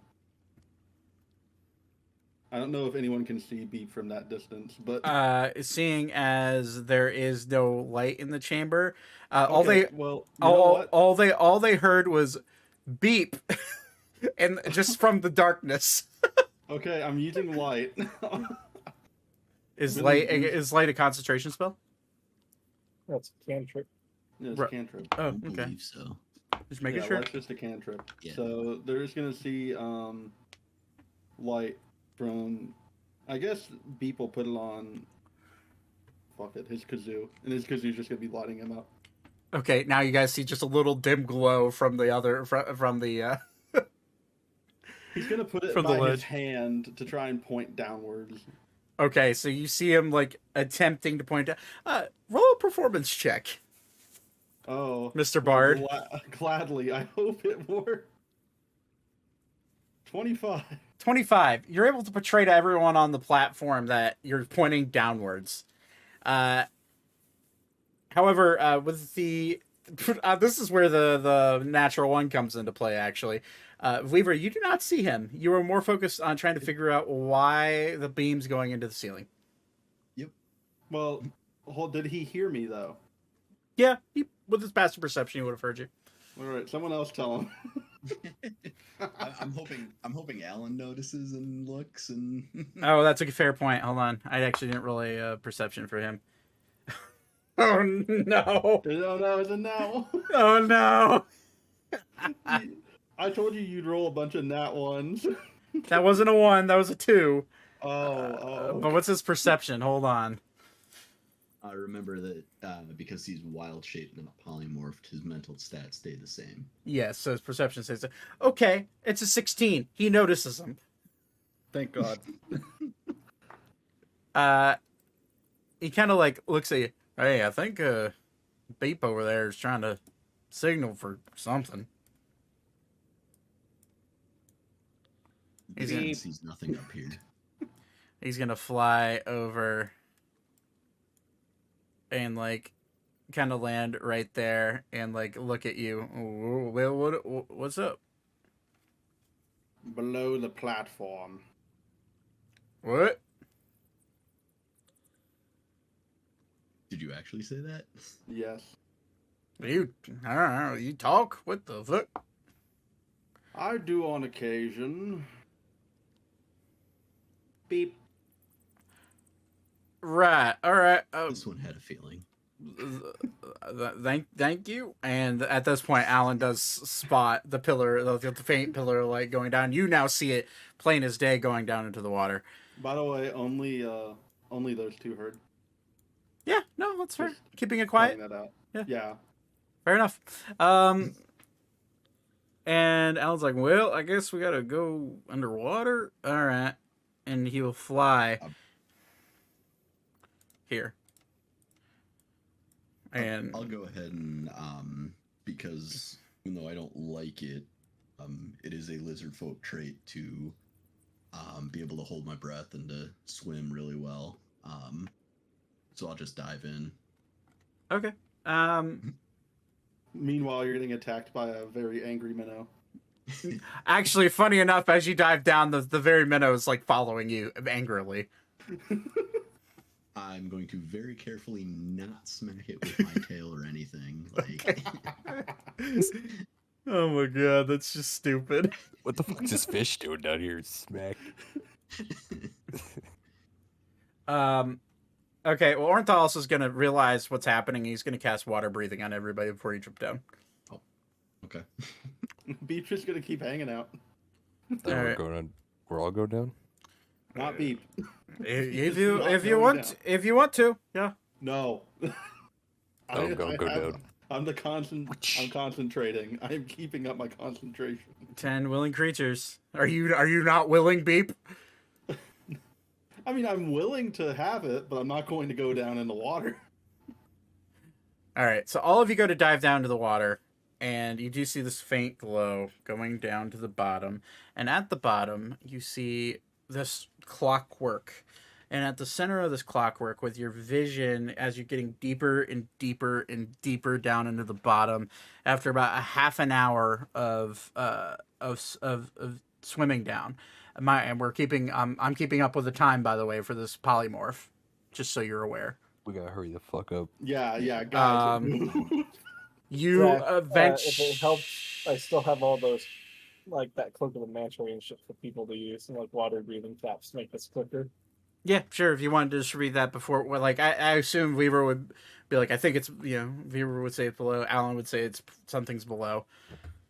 So as all of you dive down, you see this underwater temple that is kind of odd shaped. It's not very huge. It's probably about the size of a Todd. Yep. we gotta wrap up. I'm trying to wrap it up now. We'll get to this next session. As all of you, I know. As all of you are diving down, you see this like temple. It's probably about the size of a small keep, and is underwater, submerged, and it's odd shaped in different ways. And you could tell that maybe those Mera were living in there. You could see different like markings of like tridents and stuff all around it. And as you get to the bottom, you do see a giant depiction of what seems to be a kraken. And as all of you look in there, you do see a very faint opalescent glow coming from the very center of it that illuminates this keep. As some of you get closer, you do notice the little minnow goldfish like swimming around. I'm gonna say, for the sake of funny, swimming around Ori's head rapidly, trying to bite at Ori, just being pesky. But you're looking at the on the inside. This opalescent glow illuminates his keep. As all of you go in there to go find it, that's where we'll end. Because it's late. Yeah. Go to bed, Todd. So, anyways, thanks for playing. Go to bed, Todd. He's already ahead of you. He's already there. It was a lot funnier session than I thought it'd be. I didn't. I honestly expect you guys to be Hollywood. fighting this guy for another session, but you might still have to if you don't find this fucking gem in time. Yeah, you guys. Wait, Out of get this curiosity, how gem. much time has passed? About half an hour. You watch them. Yeah, you watch them submerge. They have a half an hour to find this gem. Y'all better hurry. So, all right, I'll be right back. Thanks for playing, guys. Bye, friendos. Yeah. Good night, everybody. Good night. I'm out too. Better All night. right. Go to bed. Bye bye. I literally need to go to bed because I have a headache All right. biting into my head. All right. Bye Night bye. night. All right, guys. That lasted way longer than I thought. The ChatGPT failed me, or I failed myself because ChatGPT decided that I wasn't going to scroll all the way down for that riddle. It was going to be much more in detail. I was like, fuck it, I'm just going to lower them. Yeah, you know how it goes with DMing sometimes. But anyways, we'll be back next week. Actually, sorry, I forgot to fucking tell everybody. Next week, there's a chance that we will not be having D&D, since there is the Super Bowl, and I think some of them are going to want to watch it. I know Austin will. It's we'll figure it out. I will make an announcement. I assume we're going to be playing, but I will be making an announcement for everybody. But yeah, so thank you for watching. I appreciate the patience with this. It's been a long time coming for this, and